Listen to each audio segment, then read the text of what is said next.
ಈಗ ಶುರು ಮಾಡಪ್ಪ. ಎಲ್ಲರಿಗೂ ನಮಸ್ಕಾರಗಳು. ಇಲ್ಲಿ ಸೇರಿರುವ ಎಲ್ಲ ತಾಯಂದಿರಿಗೆ, ಅಕ್ಕ ತಂದಿರಿಗೆ ಹಾಗೂ ಭಕ್ತರಿಗೆ ನನ್ನ ಹೃದಯಪೂರ್ವಕ ನಮಸ್ಕಾರಗಳು. ಚಿನ್ಮಯಿ ಇನ್ಸ್ಟಿಟ್ಯೂಟ್ ಫೌಂಡೇಶನ್ ಸಂಸ್ಥಾಪಕರಾದ ಶ್ರೀಮತಿ ದೀಪಾ ಹೇಮಂತ್ ಕುಮಾರ್ ಹಾಗೂ ಶ್ರೀಯುತ ಹೇಮಂತ್ ಕುಮಾರ್ MV ಸರ್ ಅವರಿಗೆ ನಮ್ಮೆಲ್ಲರ ಕಡೆಯಿಂದ ಕಾರ್ಯಕ್ರಮಕ್ಕೆ ಸ್ವಾಗತ, ಸುಸ್ವಾಗತ. ಈ ದಿನ ಶಿವ ಸಹಸ್ರನಾಮ ಪ್ರಾರಂಭದ ಸಮಾರಂಭಕ್ಕೆ ಇಲ್ಲಿ ಸೇರಿರುವ ಎಲ್ಲರಿಗೂ ಕಾರ್ಯಕ್ರಮಕ್ಕೆ ಸ್ವಾಗತ, ಸುಸ್ವಾಗತ. Welcome to Chinmayi institute. We are celebrating Shiva Sahasranama opening ceremony program. Ladies and gentlemen, I welcome to our institute.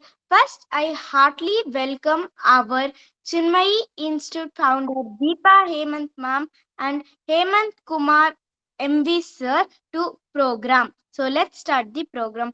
ಮೊದಲಿಗೆ ನಾವು ಯಾವುದೇ ಕಾರ್ಯಕ್ರಮವನ್ನು ಪ್ರಾರಂಭ ಮಾಡುವ ಮೊದಲು ವಿಘ್ನೇಶ್ವರನನ್ನು ಪ್ರಾರ್ಥಿಸುತ್ತೇವೆ. ಈಗ ವಿಸ್ಮಯ ರೋಹಿತ್ ಅವರು ಗಣೇಶನ ಪ್ರಾರ್ಥನೆಯನ್ನು ಹೇಳಲಿದ್ದಾರೆ.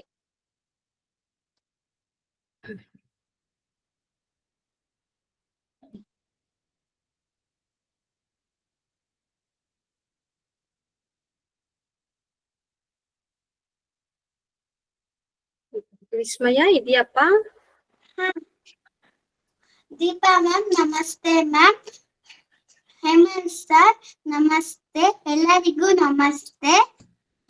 ಗೌರಿ ನಂದನ ಗಜಾನನ, ಗೌರಿ ನಂದನ ಗಜಾನನ, ಗಿರಿಜಾನಂದನ ನಿರಂಜನ, ಗಿರಿಜಾನಂದನ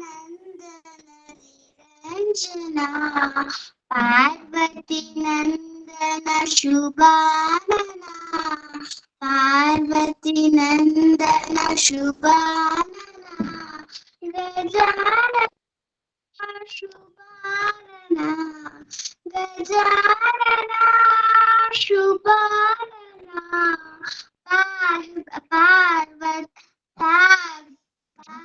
ಪ್ರಭೋ ಮಾಂ ಪಾಹಿ ಪ್ರಸನ್ನ,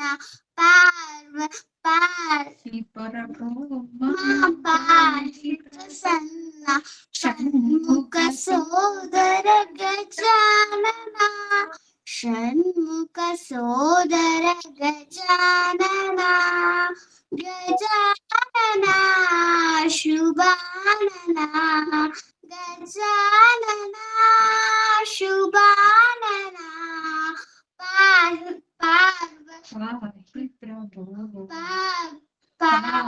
ಪ್ರಭೋ ಮಾಂ ಪಾಹಿ ಪ್ರಸನ್ನ, ಪ್ರಭೋ ಮಾಂ ಪಾಹಿ ಪ್ರಸನ್ನ, ಪಾಹಿ ಪ್ರಭೋ ಮಾಂ ಪಾಹಿ ಪ್ರಸನ್ನ, ಗೌರಿ ನಂದನ ಗಜಾನನ, ಗೌರಿ ನಂದನ ಗಜಾನನ, ಗಿರಿಜಾನಂದನ ನಿರಂಜನ, ಗಿರಿಜಾನಂದನ ನಿರಂಜನ. ಎಲ್ಲರಿಗೂ ಧನ್ಯವಾದಗಳು. ತಮ್ಮ ಸುಮಧುರವಾದ ಕಂಠದಿಂದ ಗಣೇಶನ ಪ್ರಾರ್ಥನೆಯನ್ನು ಮಾಡಿದ ವಿಸ್ಮಯ ರೋಹಿತ್ ಅವರಿಗೆ ಧನ್ಯವಾದಗಳು. ಈಗ ನಾವು ಕತ್ತಲಿನಿಂದ ಬೆಳಕಿನ ಕಡೆಗೆ ಸಾಗಬೇಕಾದರೆ ಜ್ಯೋತಿಯು ಬಹಳ ಮುಖ್ಯ. ಅಂತ ಜ್ಯೋತಿಯನ್ನು ಬೆಳಗಿಸಿ ಪ್ರಾರ್ಥನೆಯನ್ನು ಬಿಹಾರ್ ರವರು ಮಾಡಲಿದ್ದಾರೆ.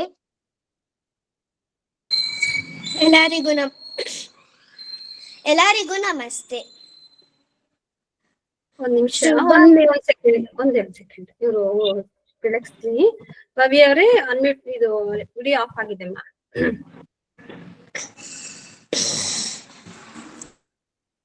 ಈಗ ಹೇಳಪ್ಪ. ಶುಭಂ ಕುರುತ್ವಂ ಕಲ್ಯಾಣಂ ಆರೋಗ್ಯಂ ಧನ ಸಂಪದ, ಶುಭಂ ಕುರುತ್ವಂ ಕಲ್ಯಾಣಂ ಆರೋಗ್ಯಂ ಧನ ಸಂಪದ, ಶತ್ರುಬುದ್ಧಿ ವಿನಾಶಾಯ ದೀಪಜ್ಯೋತಿರ್ನಮೋಸ್ತುತೆ, दीपज्योतिर्नमोऽस्तुते दीपज्योतिर्परब्रह्म दीपज्योतिर्जनार्दनः दीपज्योतिर्परब्रह्म दीपज्योतिर्जनार्दनः दीपो हरतु मे पापं सन्ध्यादीप नमोऽस्तुते ओ दीप ब्रह्मरूपस्त्वं ज्योतिषां प्रभुरव्ययः ओ दीप ब्रह्मरूपस्त्वं ज्योतिषां प्रभुरव्ययः आरोग्यं देहि पुत्रांश याहि स्वच्छमहिते सदा द्रवे रक्तं समानाभ्य यावत् सूर्योदयो भवेत् द्रवे रक्तं समानाभ्य यावत् सूर्योदयो भवेत् यस्य दृष्टिगृहे दीपा तस्य नास्ति दरिद्रताः शुभं कुरु त्वं कल्याणम् आरोग्यं धनसम्पद शुभं कुरु त्वं कल्याणम् आरोग्यं धनसम्पद शत्रुबुद्धिविनाशाय दीपज्योतिर्नमोऽस्तुते दीपज्योतिर्नमोऽस्तुते शुभं कुरु त्वं कल्याणम् आरोग्यं धनसम्पद शुभं कुरु त्वं कल्याणम् ಆರೋಗ್ಯಂ ಧನ ಸಂಪದ. ಧನ್ಯವಾದಗಳು. ಎಲ್ಲೆಡೆ ಬೆಳಕನ್ನು ಚೆಲ್ಲಿದ ವಿಹಾ ಅವರಿಗೆ ಧನ್ಯವಾದಗಳು. ಮೂರ್ತಿ ಚಿಕ್ಕದಾದರೂ ಕೀರ್ತಿ ದೊಡ್ಡದು. ಹಾಗೆಯೇ 5 ವರ್ಷದ ಇಶಾನ್ವಿ ಸಾಯ್ಲಾರ್ ರವರು ಭಗವದ್ಗೀತಾ ಶ್ಲೋಕವನ್ನು ಹೇಳಲಿದ್ದಾರೆ. అందరికీ ధన్యవాదాలు. అందరికీ నమస్కారం. నా పేరు ఇషాన్వి శైలా. నేను భగవద్గీత శ్లోకాలు చెప్తున్నాను. అథద్వాదశోऽధ్యాయః భక్తి యోగః. అర్జున ఉవాచ ఏవం సతతయుక్తా యే భక్తాస్త్వాం పర్యుపాసతే ఏ చాప్యక్షరమవ్యక్తం తేషాం కే యోగవిత్తమాః. శ్రీ భగవానువాచ మయ్యావేశ్య మనో యే మాం నిత్యయుక్తా ఉపాసతే శ్రద్ధయా పరయోపేతాః తే మే యుక్తతమా మతాః. ఏత్వక్షరమనిర్దేశ్యం అవ్యక్తం పర్యుపాసతే సర్వత్ర గమచింత్యం చ కూటస్థమచలం ధ్రువం సంనియమ్యేంద్రియగ్రాం సర్వత్ర సమబుద్ధయః తే ప్రాప్నువంతి మామేవ సర్వభూతహితే రతాః. క్లేశోధికతరస్తేషాం అవ్యక్తాసక్తచేతసాం అవ్యక్తా హి గతిర్దుఃఖం దేహవద్భిరవాప్యతే. ఏతు సర్వాణి కర్మాణి మహి సన్యస్య మత్పరాః అనన్యేనైవ యోగేన మాం ధ్యాయంత ఉపాసతే తేషామహం సముద్ధర్త మృత్యు సంసార సాగరాత్ భవామి న చిరాత్ పార్థ మయ్యావేశిత చేతసాం. మయ్యేవ మన ఆదత్స్వ మయి బుద్ధిం నివేశయ నివశిష్యసి మయ్యేవ అత ఊర్ధ్వం న సంశయః. అత చిత్తం సమాదాతుం న శక్నోషి మయి స్థిరం అభ్యాసయోగేన తతః మామిచ్ఛాప్తుం ధనంజయ. అభ్యాసేత్య సమర్థోసి మత్కర్మ పరమో భవ మర్దద్దమపి కర్మాణి కుర్వన్ సిద్ధిమాప్స్యసి. ధన్యవాదాలు. ತಮ್ಮ ಪುಟ್ಟ ಕಂಠದಿಂದ ಎಲ್ಲರ ಮನಮನದಲ್ಲೂ ಗೀತೆಯ ಸಾರವನ್ನು ತುಂಬಿದ ಅಂತ ಇಶಾನ್ವಿ ಸಾಯ್ಲಾರ್ ರವರಿಗೆ ಧನ್ಯವಾದಗಳು. ನಾವು ಯಾವುದೇ ಒಂದು ವಿದ್ಯೆಯನ್ನು ಕಲಿಯಲು ಒಂದು ಗುರುಕುಲ ಮುಖ್ಯ ಅಂತ ಗುರುಕುಲವಾದಂತ ಚಿನ್ಮಯಿ ಸಂಸ್ಥೆಯ ಬಗ್ಗೆ ಪೂರ್ವಿಕಾ ರುದ್ರೇಶ್ ರವರು ಹೇಳಲಿದ್ದಾರೆ. ಎಲ್ಲರಿಗೂ ನಮಸ್ಕಾರಗಳು. ನನ್ನ ಹೆಸರು ಪೂರ್ವಿಕಾ. ನಾನು ಚಿನ್ಮಯಿ ಇನ್ಸ್ಟಿಟ್ಯೂಟ್ ಫೌಂಡೇಶನ್ ಸಂಸ್ಥೆಯ ಬಗ್ಗೆ ಚಿಕ್ಕದಾಗಿ ಚೊಕ್ಕದಾಗಿ ವಿವರಿಸುತ್ತೇನೆ. ನಮ್ಮ ಚಿನ್ಮಯಿ ಸಂಸ್ಥೆಯು 3 ವರ್ಷದಿಂದ 4ನೇ ವರ್ಷಕ್ಕೆ ಕಾಲಿಟ್ಟಿದೆ. ಚಿನ್ಮಯಿ ಇನ್ಸ್ಟಿಟ್ಯೂಟ್ ಫೌಂಡೇಶನ್ ಸಂಸ್ಥೆಯ ಸಂಸ್ಥಾಪಕರು ಶ್ರೀಮತಿ ದೀಪಾ ಹೇಮಂತ್ ಕುಮಾರ್ ರವರು ಮತ್ತು ಹೇಮಂತ್ ಕುಮಾರ್ MV ರವರು ಆಗಿರುತ್ತಾರೆ. ಅವರ ಸಾಧನೆ ತುಂಬಾ ದೊಡ್ಡದು. ಚಿನ್ಮಯಿ ಸಂಸ್ಥೆಯು ಸುಮಾರು ಶ್ಲೋಕಗಳನ್ನು ಕಲಿಸುತ್ತಾ ಬಂದಿದೆ. ಅವುಗಳೆಂದರೆ ಶಿವತಾಂಡವ, ಲಲಿತ ಸಹಸ್ರನಾಮ, ವಿಷ್ಣು ಸಹಸ್ರನಾಮ, ಮಣಿದ್ವೀಪ ವರ್ಣನೆ, ವೆಂಕಟೇಶ್ವರ ಸುಪ್ರಭಾತ, ಹನುಮಾನ್ ಚಾಲಿಸ್, ತಿರುಪಾವೈ, ಸೌಂದರ್ಯ ಲಹರಿ, ಗಣೇಶ ಸಹಸ್ರನಾಮ, ಇನ್ನು ಮುಂತಾದ ಎಷ್ಟೋ ಸ್ತೋತ್ರಗಳನ್ನು ಉಚಿತವಾಗಿ ಆನ್ಲೈನ್ ನಲ್ಲಿ ಹೇಳಿಕೊಡುತ್ತಿದ್ದಾರೆ. ಅದು ಅಲ್ಲದೆ 6 ತಿಂಗಳು ಹೇಳಿಕೊಡುವಂತಹ ಸ್ತೋತ್ರಗಳಿಗೆ ಸ್ವಲ್ಪ ಹಣವನ್ನು ಪಾವತಿ ಮಾಡಬೇಕಾಗುತ್ತದೆ. ಅವುಗಳೆಂದರೆ ನಾರಾಯಣಿ, ಮೂಕ ಪಂಚಶತಿ, ಭಾಗವತ, ಇನ್ನೂ ಮುಂತಾದವುಗಳು. ಈ ಸ್ತೋತ್ರಗಳನ್ನು ಆನ್ಲೈನ್ ನಲ್ಲಿ ಉಚಿತವಾಗಿ ಹೇಳಿಕೊಡುವುದರಿಂದ ಹೊರಗೆ ಹೋಗಿ ಕಲಿಯಲು ಆಗದಂತವರು, ವಯಸ್ಸಾದವರು, ಹೆಣ್ಣು ಮಕ್ಕಳು ಎಲ್ಲರಿಗೂ ತುಂಬಾ ಉಪಯೋಗಕರವಾಗಿದೆ. ಏಕೆಂದರೆ ಮನೆಯಲ್ಲಿಯೇ ಕುಳಿತು ಸ್ತೋತ್ರಗಳನ್ನು ಪಾರಾಯಣ ಮಾಡಬಹುದು. ಇನ್ಸ್ಟಿಟ್ಯೂಟ್ ಫೌಂಡೇಶನ್ ಸಂಸ್ಥೆಯ ಮುಖ್ಯ ಉದ್ದೇಶವೇನೆಂದರೆ ಸನಾತನ ಧರ್ಮವನ್ನು ಉಳಿಸಿ ಮನೆ ಮನೆಗೂ ಶ್ಲೋಕಗಳನ್ನು ತಲುಪಿಸುವುದು. ಸನಾತನ ಧರ್ಮದ ಬಗ್ಗೆ ಹೇಳುವುದಾದರೆ ಸನಾತನ ಎಂದರೆ ಶಾಶ್ವತ ಅಥವಾ ಸದಾ ಅಸ್ತಿತ್ವದಲ್ಲಿರುವುದು ಎಂದರ್ಥ. ಸನಾತನ ಧರ್ಮದ ತತ್ವಗಳೆಂದರೆ ವೇದಗಳು, ಪುರಾಣಗಳು, ಗ್ರಂಥಗಳು ಮತ್ತು ಉಪನಿಷತ್ತುಗಳು. ಸನಾತನ ಧರ್ಮವು ಒಂದು ವಿಶಾಲವಾದ ಧರ್ಮವಾಗಿದ್ದು ಅದರಲ್ಲಿ ಅನೇಕ ದೇವಾನುದೇವತೆಗಳ ಪದ್ಧತಿ ಮತ್ತು ಸಂಪ್ರದಾಯಗಳಿವೆ. ಭಗವದ್ಗೀತೆಯಲ್ಲಿ ಶ್ರೀಕೃಷ್ಣರು ಹೇಳಿದ್ದಾರೆ, ಯದಾ ಯದಾ ಹಿ ಧರ್ಮಸ್ಯ ಗ್ಲಾನಿರ್ಭವತಿ ಭಾರತ ಅಭ್ಯುತ್ಥಾನಂ ಅಧರ್ಮಸ್ಯ ತದಾತ್ಮಾನಂ ಸೃಜಾಮ್ಯಹಂ ಪರಿತ್ರಾಣಾಯ ಸಾಧೂನಾಂ ವಿನಾಶಾಯ ಚ ದುಷ್ಕೃತ ಧರ್ಮ ಸಂಸ್ಥಾಪನಾರ್ಥಾಯ ಸಂಭವಾಮಿ ಯುಗೆ ಯುಗೆ. ಈ ಶ್ಲೋಕದ ಅರ್ಥವೇನೆಂದರೆ ಯಾವಾಗ ಧರ್ಮದ ಅವನತಿಯಾಗುವುದೋ ಅಧರ್ಮದ ಉನ್ನತಿಯಾಗುವುದೋ ಆಗ ನಾನು ಅವತಾರ ಮಾಡುತ್ತೇನೆ. ಸಾಧುಗಳ ರಕ್ಷಣೆಗಾಗಿ, ದುಷ್ಟರ ವಿನಾಶಕ್ಕಾಗಿ ಮತ್ತು ಧರ್ಮದ ಸಂಸ್ಥಾಪನೆಗಾಗಿ ಪ್ರತಿಯುಗದಲ್ಲೂ ಅವತರಿಸುತ್ತೇನೆ. ಈ ಸನಾತನ ಧರ್ಮವನ್ನು ಉಳಿಸಲು ಬೆಳೆಸಲು ಚಿನ್ಮಯಿ ಇನ್ಸ್ಟಿಟ್ಯೂಟ್ ಫೌಂಡೇಶನ್ ಬಹಳವಾಗಿ ಶ್ರಮಿಸುತ್ತಿದೆ. ನಮ್ಮ ರಾಜ್ಯದಲ್ಲಿಯೇ ಅಲ್ಲದೆ ವಿದೇಶದಲ್ಲಿಯೂ ಕೂಡ ಶ್ಲೋಕಗಳ ಪಠನೆಯಾಗುತ್ತಿದೆ. ಚಿನ್ಮಯಿ ಇನ್ಸ್ಟಿಟ್ಯೂಟ್ ಫೌಂಡೇಶನ್ ಸಂಸ್ಥೆಯಲ್ಲಿ ಕಲಿಯುವುದಕ್ಕೆ ವಯಸ್ಸಿನ ಮಿತಿ ಇರುವುದಿಲ್ಲ. ಅಂದರೆ 5 ವರ್ಷದಿಂದ ಹಿಡಿದು 75-80 ವರ್ಷದವರೂ ಕೂಡ ಈ ಸಂಸ್ಥೆಯಲ್ಲಿ ಕಲಿಯುತ್ತಾ ಇದ್ದಾರೆ. ಚಿನ್ಮಯಿ ಇನ್ಸ್ಟಿಟ್ಯೂಟ್ ಫೌಂಡೇಶನ್ ಇನ್ನೂ ಅಷ್ಟು ಎತ್ತರಕ್ಕೆ ಬೆಳೆಯಲಿ, ನಾವೆಲ್ಲ ಕೈ ಜೋಡಿಸೋಣ ಎಂದು ಹೇಳುತ್ತಾ ನನ್ನ ಮಾತನ್ನು ಮುಗಿಸುತ್ತಿದ್ದೇನೆ. ಎಲ್ಲರಿಗೂ ಧನ್ಯವಾದಗಳು. ಚಿನ್ಮಯಿ ಇನ್ಸ್ಟಿಟ್ಯೂಟ್ ಫೌಂಡೇಶನ್ ಬಗ್ಗೆ ಚೆನ್ನಾಗಿ ಅಚ್ಚುಕಟ್ಟಾಗಿ ಹೇಳಿದ ಪೂರ್ವಿಕಾ ರುದ್ರೇಶ್ ರವರಿಗೆ ಧನ್ಯವಾದಗಳು. ಈಗ ಶಿವ ಸಹಸ್ರನಾಮದ ಬಗ್ಗೆ ದೀಪಾ ಹೇಮಂತ್ ಕುಮಾರ್ ಮ್ಯಾಮ್ ರವರು ಹೇಳಲಿದ್ದಾರೆ.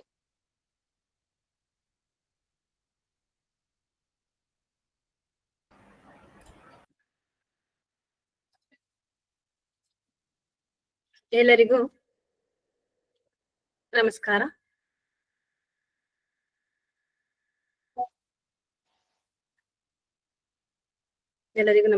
ಮೊದಲಿಗೆ ನಾನು ಈ ಪುಟ್ಟಾಣಿ ಮಕ್ಕಳಿಗೆ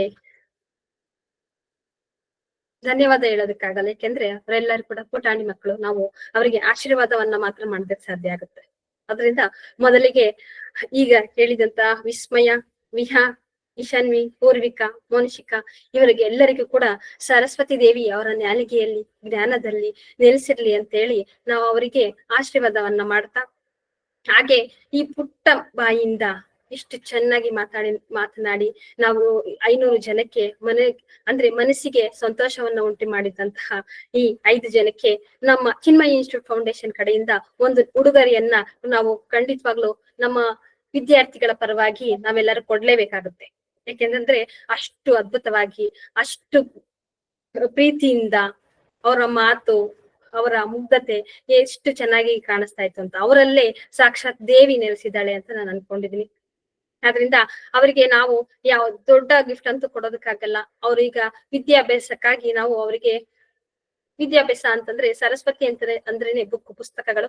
ಆ ಪುಸ್ತಕ 5 ಪುಸ್ತಕ, ಹಾಗೆ ಡ್ರಾಯಿಂಗ್ ಬುಕ್ ಮತ್ತೆ ಕಲರ್ ಪೆನ್ಸಿಲ್ ಗಳನ್ನ ಅವರಿಗೆ ಮನೆಗೆ ತಲುಪಿಸುವಂತಹ ವ್ಯವಸ್ಥೆ ಚಿನ್ಮಯಿ ಇನ್ಸ್ಟಿಟ್ಯೂಟ್ ಮಾಡುತ್ತೆ ಅಂತ ಹೇಳಿ ಅವರಿಗೆ ನಿಮ್ಮ ಎಲ್ಲರ ಪರವಾಗಿ ಮತ್ತೆ ಚಿನ್ಮಯಿ ಇನ್ಸ್ಟಿಟ್ಯೂಟ್ ಪರವಾಗಿ ನನ್ನ ಮನಸ್ಸು ನನ್ನ ಹೃದಯಪೂರ್ವಕವಾಗಿ ಅವರಿಗೆ ದೇವಿ ಸರಸ್ವತಿ ಶಾಶ್ವತವಾಗಿ ಅವರ ಜ್ಞಾನದಲ್ಲಿ, ಅವರ ನಾಲಿಗೆಯಲ್ಲಿ ನೆಲೆದಾಡ್ಲಿ ಅಂತ ಹೇಳಿ ಅವರಿಗೆ ಆಶೀರ್ವಾದವನ್ನ ಮಾಡ್ತಾ ನಾವಿವತ್ತು ಶಿವಸಹಸ್ರನಾಮದ ಬಗ್ಗೆ ತಿಳ್ಕೊಳ್ಳೋಣ.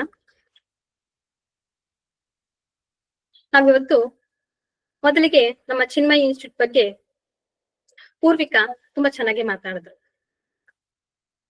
ಆದ್ರೂ ಕೂಡ ನಾನು ಒಂದೆರಡು ಮಾತನ್ನ ಹೇಳೋದಕ್ಕೆ ಇಷ್ಟಪಡ್ತೀನಿ.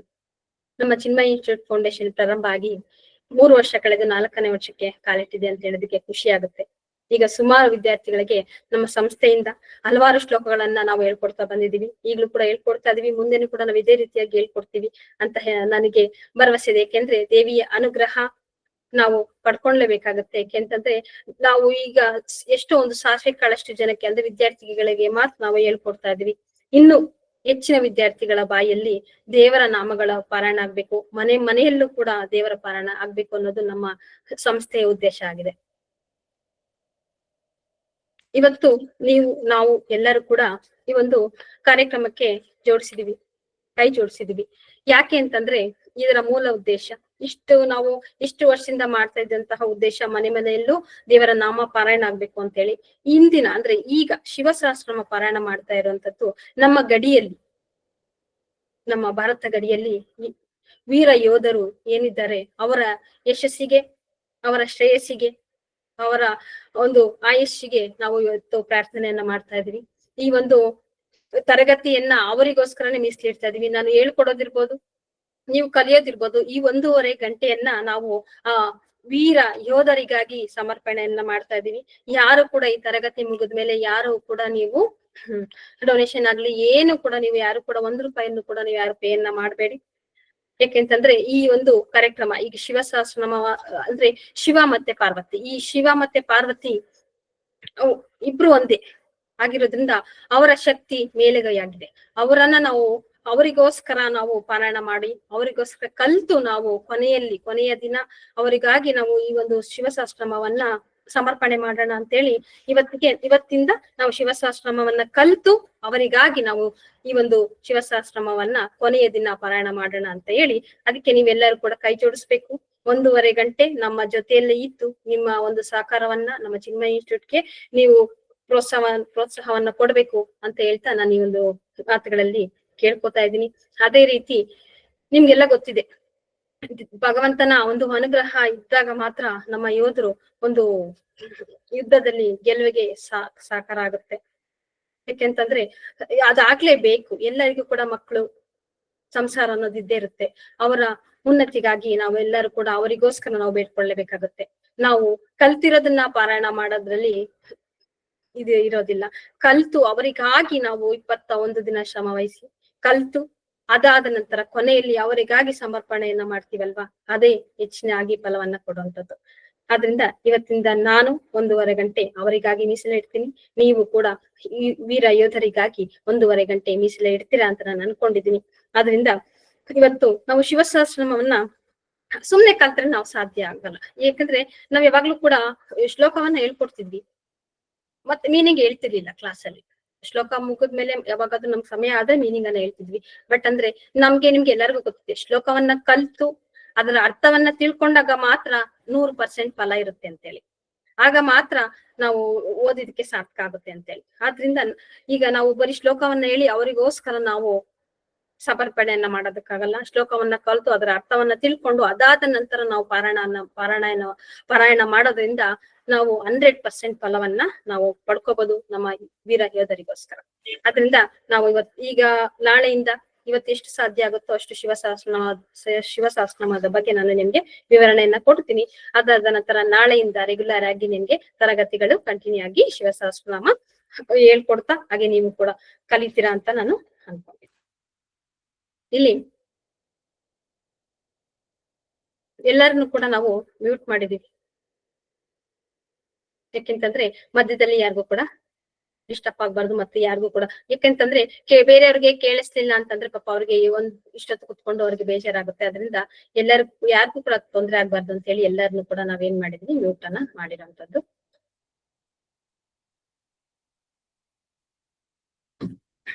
ಇಲ್ಲಿ ಶಿವಸಹಸ್ರನಾಮಕ್ಕೆ ಮುಂಚೆ ಸ್ವಲ್ಪ ನಾವು ಒಂದು ಆಧ್ಯಾತ್ಮಿಕದ ಬಗ್ಗೆ ಸ್ವಲ್ಪ ತಿಳ್ಕೊಳ್ಳೋಣ.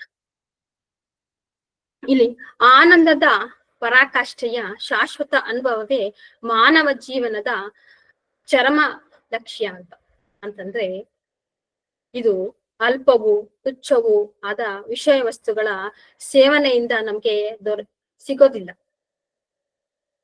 ಆದ್ರೆ ನಮ್ಗೆ ಸಾವಿರಾರು ವರ್ಷಗಳ ಹಿಂದೆನೆ ನಮ್ಗೆ ನಮ್ಮ ಋಷಿಗಳು ಈ ನಿರ್ಣಯಕ್ಕೆ ಬಂದಿರುವಂತದ್ದು. ಅಂತಂದ್ರೆ ಛಂದೋಗೋಷ್ಠ ಉಪನಿಷತ್ತಿನಲ್ಲಿ ಭೂಮ ವಿದ್ಯಾದಲ್ಲಿ ನಮ್ಗೆ ಈ ಒಂದು ಎಲ್ಲಾ ನಾಮಗಳ ಬಗ್ಗೆ ತಿಳಿಸಿರುವಂತದ್ದು ಪೂರ್ಣವಾಗಿ ಅದರಲ್ಲಿ ನಮ್ಗೆ ತಿಳಿಸಿದ್ದಾರೆ.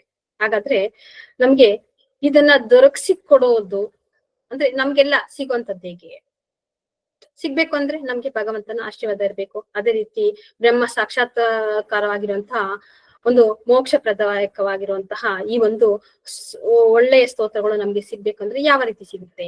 ಅದೆಲ್ಲಾನು ಕೂಡ ಬ್ರಹ್ಮ ವಿಷ್ಣು ಮಹೇಶ್ವರ ಅಂದ್ರೆ ಸೃಷ್ಟಿ ಸ್ಥಿತಿ ಲಯ ಏನೇನಿದೆ ಅವರ ಒಂದು ಏನು ಕಾರ್ಯ ನಡೀತಿದೆ ಅವರ ಮುಖಾಂತರ ಮಾತ್ರ ನಮ್ಗೆ ದೊರಕಿಸೋದಕ್ಕೆ ಸಾಧ್ಯ ಆಗುತ್ತೆ. ಇದು ಎಲ್ಲರಿಗೂ ಕೂಡ ಸಿಗೋದಿಲ್ಲ. ಯಾರಿಗೆ ಆಧ್ಯಾತ್ಮದ ಒಂದು ಒಲವಿರುತ್ತೋ ಅವರಿಗೆ ಮಾತ್ರ ಇದು ಸಿಗುವಂತದ್ದು. ಅದೇ ರೀತಿ ನಮ್ಗೆ ಬೇರೆ ಉಪನಿಷತ್ತುಗಳೆಲ್ಲದೂ ಕೂಡ ಇದು ಬ್ರಹ್ಮ, ಸತ್, ಭೂಮ, ಆಕಾಶ, ದಹರ, ಆತ್ಮ, ಪ್ರಾಣ, ಅಕ್ಷಿಪುರುಷ ಮತ್ತೆ ಆದಿತ್ಯ ಪುರುಷ, ಇನ್ನು ಬೇರೆ ಅಂದ್ರೆ ಭೂತ ಯೋನಿ, ಮಹದ್ಭೂತ, ಈಶ, ಅಕ್ಷರ, ಅಂಗುಷ್ಟ ಮತ್ತೆ ಮಾತ್ರ ಪುರುಷ, ಇನ್ನು ಎಷ್ಟೊಂದಿದೆ ಹೆಸರುಗಳಿಂದ ನಾವು ಕರಿತೀವಿ. ಎಲ್ಲಾ ಭಗವಂತರನ್ನ ನಾವು ಬೇರೆ ಬೇರೆ ಹೆಸರುಗಳಿಂದ ಕರಿತೀವಿ. ಅದೇ ತನ್ನಿಂದ ಸೃಜಿಸಿದ ಈ ಜಗತ್ತಿನ ಕಣಕಣವನ್ನು ಜೀವಿಯಲ್ಲೂ ಈ ಬ್ರಹ್ಮರು ಅಂತರ್ಯಾಮಿ ರೂಪದಿಂದ ಪ್ರವೇಶಿಸಿ ಅವುಗಳನ್ನ ಒಳಗಿನಿಂದ ನಿಯಂತ್ರಣೆ ಮಾಡ್ತಾ ಇರ್ತಾರೆ. ಅವರೇ ನಮ್ಗೆ ಬ್ರಹ್ಮ. ಅಂದ್ರೆ ಬ್ರಹ್ಮವು ನಿರ್ಗುಣವೂ ನಿರಾಕಾರವೂ ಆಗಿರುತ್ತೆ, ಹಾಗೆ ಸುಗುಣವೂ ಸಾಕಾರವೂ ಕೂಡ ಆಗಿರುತ್ತೆ. ಅದೇ ರೀತಿ ಉಪಾಸಕರು ಅನುಗ್ರಹಿಸುವುದಕ್ಕಾಗಿ ಅವರಿಗೆ ಬೇಕಾದ ಬಹುರೂಪಗಳಿಂದ ನಮ್ಗೆ ಸಿಗ್ತಾ ಹೋಗುತ್ತೆ. ಇದು ಖಂಡಿತವಾಗ್ಲೂ ಸತ್ಯನೇ ಆಗಿರುತ್ತೆ. ಇಲ್ಲ ಇನ್ನೊಂದು ಜ್ಯೋತಿ ಒಂದೇ ನಮ್ಗೆ ಈಗೇನ್ ಜ್ಯೋತಿ ಆಕಾಶ ಇದು ಸೂರ್ಯ ನಮ್ಗೆ ಪ್ರಕಾಶಮಾನ ಕೊಡ್ತಾ ಇದೆ ಬಹುವಿಧವಾಗಿ. ಎಲ್ಲ ಈಗ ನಾವ್ ಅನ್ಕೊಂತೀವಿ ಬಡವ ಶ್ರೀಮಂತ ಬೇರೆ ಬೇರೆ ಎಲ್ಲ ಅನ್ಕೊಂತೀವಿ, ಆದ್ರೆ ನಮ್ಗೆ ಸೂರ್ಯ ಎಲ್ಲರಿಗೂ ಒಂದೇ ಬೆಳಕನ್ನ ಕೊಡ್ತಾ ಇದ್ದಾನೆ, ಬಹುವಿಧವಾಗಿ ಪ್ರಕಾಶಮಾನವಾಗಿ ಕೊಡ್ತಾ ಇದ್ದಾನೆ. ಅಂದ್ರೆ ಶ್ರುತಿ ವಾಕ್ಯವಾಗಿ ನಮ್ಗೆ ಎಲ್ಲವ ಅಂದ್ರೆ ಸೂರ್ಯ ನಮ್ಗೆ ಬಡವನಿಗೂ ಅದೇ ಬೆಳಕು. ಈಗ ಮೋಡ ಕವದಿದೆ ಅಂತಂದಾಗ ಶ್ರೀಮಂತನಿಗೆ ಮಾತ್ರ ಬೆಳಕು ಕೊಟ್ಟು ಬಡವನಿಗೆ ಮೋಡವನ್ನ ಸೂಚಿಸುತ್ತಾ? ಇಲ್ಲ ಅಲ್ವಾ? ಸೂರ್ಯ ಬಡವನಿಗೂ ಅದೇ ಬೆಳಕು, ಶ್ರೀಮಂತನಿಗೂ ಅದೇ ಬೆಳಕು. ಇಲ್ಲಿ ನಮ್ಮಲ್ಲಿ ಬಡವ ಶ್ರೀಮಂತ ಜಾತಿ ಭೇದ ಅಂತ ನಾವುಗಳು ಮಾಡ್ಕೊಂಡಿರುವಂತದ್ದು. ಆದ್ರೆ ಭಗವಂತ ಈ ಅಲ್ಲೂ ಕೂಡ ಬಡವ ಶ್ರೀಮಂತ ಅಂತ ಮಾಡಿಲ್ಲ. ನಮ್ಮ ಕರ್ಮಕ್ಕೆ ಅನುಸಾರವಾಗಿ, ಪೂರ್ವ ಜನ್ಮದ ಕರ್ಮಕ್ಕೆ ಅನುಸಾರವಾಗಿ ಇಲ್ಲಿ ಕಡಿಮೆ ಹೆಚ್ಚು ಕಡಿಮೆ ಅನ್ನೋದನ್ನ ನಾವಿಲ್ಲಿ ನೋಡ್ತಾ ಇದೀವಿ. ಅಷ್ಟು ಬಿಟ್ರೆ ಯಾರು ಕೂಡ ಭಗವಂತನಿಂದ ಬಡವಾಗಿರೋದಿಲ್ಲ, ಭಗವಂತನಿಂದ ಶ್ರೀಮಂತ ಆಗಿರೋದಿಲ್ಲ. ಅವರು ಪಡ್ಕೊಂಡ್ ಬಂದಿರುವಂತಹ ಕರ್ಮ ಫಲಗಳಿಂದ ಮಾತ್ರನೇ ಅವರು ಬಡವ ಶ್ರೀಮಂತ ಆಗಿರೋದಕ್ಕೆ ಸಾಧ್ಯ ಆಗುತ್ತೆ. ಹಾಗೆ ಭಗವಂತ ಹೇಳ್ತಾನೆ, ಭಕ್ತರು ನಮ್ಮನ್ನ ಯಾವ ರೀತಿ ಆರಾಧಿಸ್ತಾರೋ ಆಶ್ರಯಿಸ್ತಾರೋ ಅವ್ರಿಗೆ ಯಾರು ಹೇಗೆ ಆಶ್ರಯಿಸ್ತಾರೋ ಎಷ್ಟು ಭಕ್ತಿಯಿಂದ ನಮ್ಮನ್ನು ಪೂಜೆ ಮಾಡ್ತಾರೋ ಎಷ್ಟು ಮನಸ್ಸಿನಲ್ಲಿ ಇಟ್ಕೊಂಡಿದಾರೋ ಅಷ್ಟನ್ನೇ ನಾನು ಅವ್ರಿಗೆ ಅನುಗ್ರಹಿಸೋದಕ್ಕೆ ಸಾಧ್ಯ ಆಗುತ್ತೆ ಅಂತೇಳಿ ಅರ್ಜುನನಿಗೆ ಶ್ರೀಕೃಷ್ಣ ಹೇಳ್ತಾನೆ. ಸತ್ಯ ಅಲ್ವಾ? ನಾವು ಎಷ್ಟು ಭಗವಂತನಲ್ಲಿ ನಂಬಿಕೆ ಪ್ರೀತಿ ವಿಶ್ವಾಸ ಮತ್ತೆ ಅವನಲ್ಲಿ ಎಷ್ಟು ಆಳವಾದಂತ ಪ್ರೀತಿ ಭಕ್ತಿ ಇಟ್ಕೊಂಡಿದೀವೋ ಅವನು ಕೂಡ ನಮಗೆ ಅದರ 10ರಷ್ಟು ಫಲಗಳನ್ನ ಕೊಡ್ತಾನೆ. ಇದೆಲ್ಲರಿಗೂ ಕೂಡ ಗೊತ್ತಿದೆ, ನಮಗೆ ನಿಮಗೆ ಎಲ್ಲರೂ ಕೂಡ. ನಾವು ಬರೀ 10 ನಿಮಿಷಗಳ ಪಾರಾಯಣ ಮಾಡ್ತೀವಿ, ಆದ್ರೆ ಭಗವಂತ ನಮ್ಮನ್ನ 10+10 ಇನ್ನು ಹೆಚ್ಚಿಗೆ ನಮ್ಮನ್ನ ಕಾಪಾಡ್ತಾ ಬರ್ತಾ ಇರ್ತಾನೆ. ಅದ್ ನಮ್ಗೆ ಗೊತ್ತಿದೆ, ಲಲಿತ ಸಹಸ್ರನಾಮದೆಲ್ಲ ನೋಡಿದ್ವಿ. ಲಲಿತ ಸಹಸ್ರನಾಮನ ನೀವು ಒಂದೇ ಒಂದು ಬಾರಿ ಪಾರಾಯಣ ಮಾಡಿ, ಒಂದೇ ಒಂದು ಬಾರಿ ನೀವು ಪಾರಾಯಣ ಮಾಡಿದ್ರು ಕೂಡ ದೇವಿಯ ಅನುಗ್ರಹಕ್ಕೆ ಪಾತ್ರರಾಗ್ತೀರಾ. ಈ ಒಂದು ಜನ್ಮದಲ್ಲಿ ನಿಮ್ಗೆ ಎಲ್ಲವನ್ನು ಕೂಡ ಪಡ್ಕೋತೀರಾ ಅಂತೇಳಿ ಅಲ್ವಾ. ಅದೇ ರೀತಿ ನಾವು ಭಗವಂತನಿಗೆ 10 ನಿಮಿಷಗಳ ಕಾಲ ಮೀಸಲಿಟ್ರೆ ಸಾಕು, ಭಗವಂತ ನಮಗೆ 10 ವರ್ಷಗಳ ಫಲಗಳನ್ನ ಕೊಡುವಂತಹ ಸಾಧ್ಯತೆ ಖಂಡಿತವಾಗಿ ಇರುತ್ತೆ. ಅಂದ್ರೆ ನಾವು ಯಾವ ರೀತಿ ಭಗವಂತನನ್ನ ಆರಾಧಿಸಿದೀವಿ, ಯಾವ ರೀತಿ ಅವನನ್ನ ನಾವು ಕೇಳ್ಕೊಂತೀವಿ, ಯಾವ ರೀತಿ ಅವನಲ್ಲಿ ನಂಬಿಕೆಯನ್ನ ಇಟ್ಟಿದ್ವಿ ಅನ್ನೋದ್ರ ಮೇಲೆ ಭಗವಂತ ಕೊಡ್ತಾನೆ. ನಾವ್ ಅನ್ಕೊಂತೀವಿ, ಅಯ್ಯೋ ನಾವು ಪಕ್ಕದ ಮನೆಯಲ್ಲಿರೋರಿಗೆ ಜಾಸ್ತಿ ವರಗಳನ್ನ ಭಗವಂತ ಕೊಟ್ಬಿಟ್ಟಿದ್ದಾನೆ, ನಾನು ಅಷ್ಟೇ ಪೂಜೆ ಮಾಡಿದ್ದೆ, ಅಷ್ಟೇ ಹಾರಗಳನ್ನ ಹಾಕಿದ್ದೆ, ಅಷ್ಟೇ ಭಗವಂತನಿಗೆ ಅವ್ರಿಗಿಂತ ಹೆಚ್ಚಿನ ನೈವೇದ್ಯಗಳನ್ನ ಇಟ್ಟಿದ್ದೆ ಅಂತ ಅಲ್ವಾ. ಆದ್ರೆ ಇಲ್ಲ, ಭಗವಂತನಿಗೆ ಯಾವ ನೈವೇದ್ಯವು ಅಲ್ಲಿ ಮುಖ್ಯ ಆಗೋದಿಲ್ಲ, ಯಾವ ಹೂವಾಗ್ಲಿ ಅಲಂಕಾರ ಮುಖ್ಯ ಆಗೋದಿಲ್ಲ. ಆದ್ರೆ ಭಗವಂತನಿಗೆ ಭಕ್ತಿ ಒಂದೇ ಮುಖ್ಯ ಆಗುತ್ತೆ. ಅದನ್ನ ನಾವು ನೀವು ಎಲ್ಲರೂ ಕೂಡ ಮನಸ್ಸಿನಲ್ಲಿ ಇಟ್ಕೋಬೇಕು. ಅದೇ ರೀತಿ ಶಿವ, ರಾಮ, ಕೃಷ್ಣ, ದುರ್ಗೆ ಮೊದಲಾದ ರೂಪಗಳನ್ನು ಕೂಡ ಭಗವಂತ ಹೊಂದಿದ್ದಾನೆ. ಎಲ್ಲವೂ ಕೂಡ ಒಂದೇ ರೂಪ ಅಂತ ನಮ್ಗೆ ಶ್ರೀ ರಾಮಕೃಷ್ಣ ಪರಮಹಂಸರು ಕೂಡ ಹೇಳುವಂಥದ್ದು.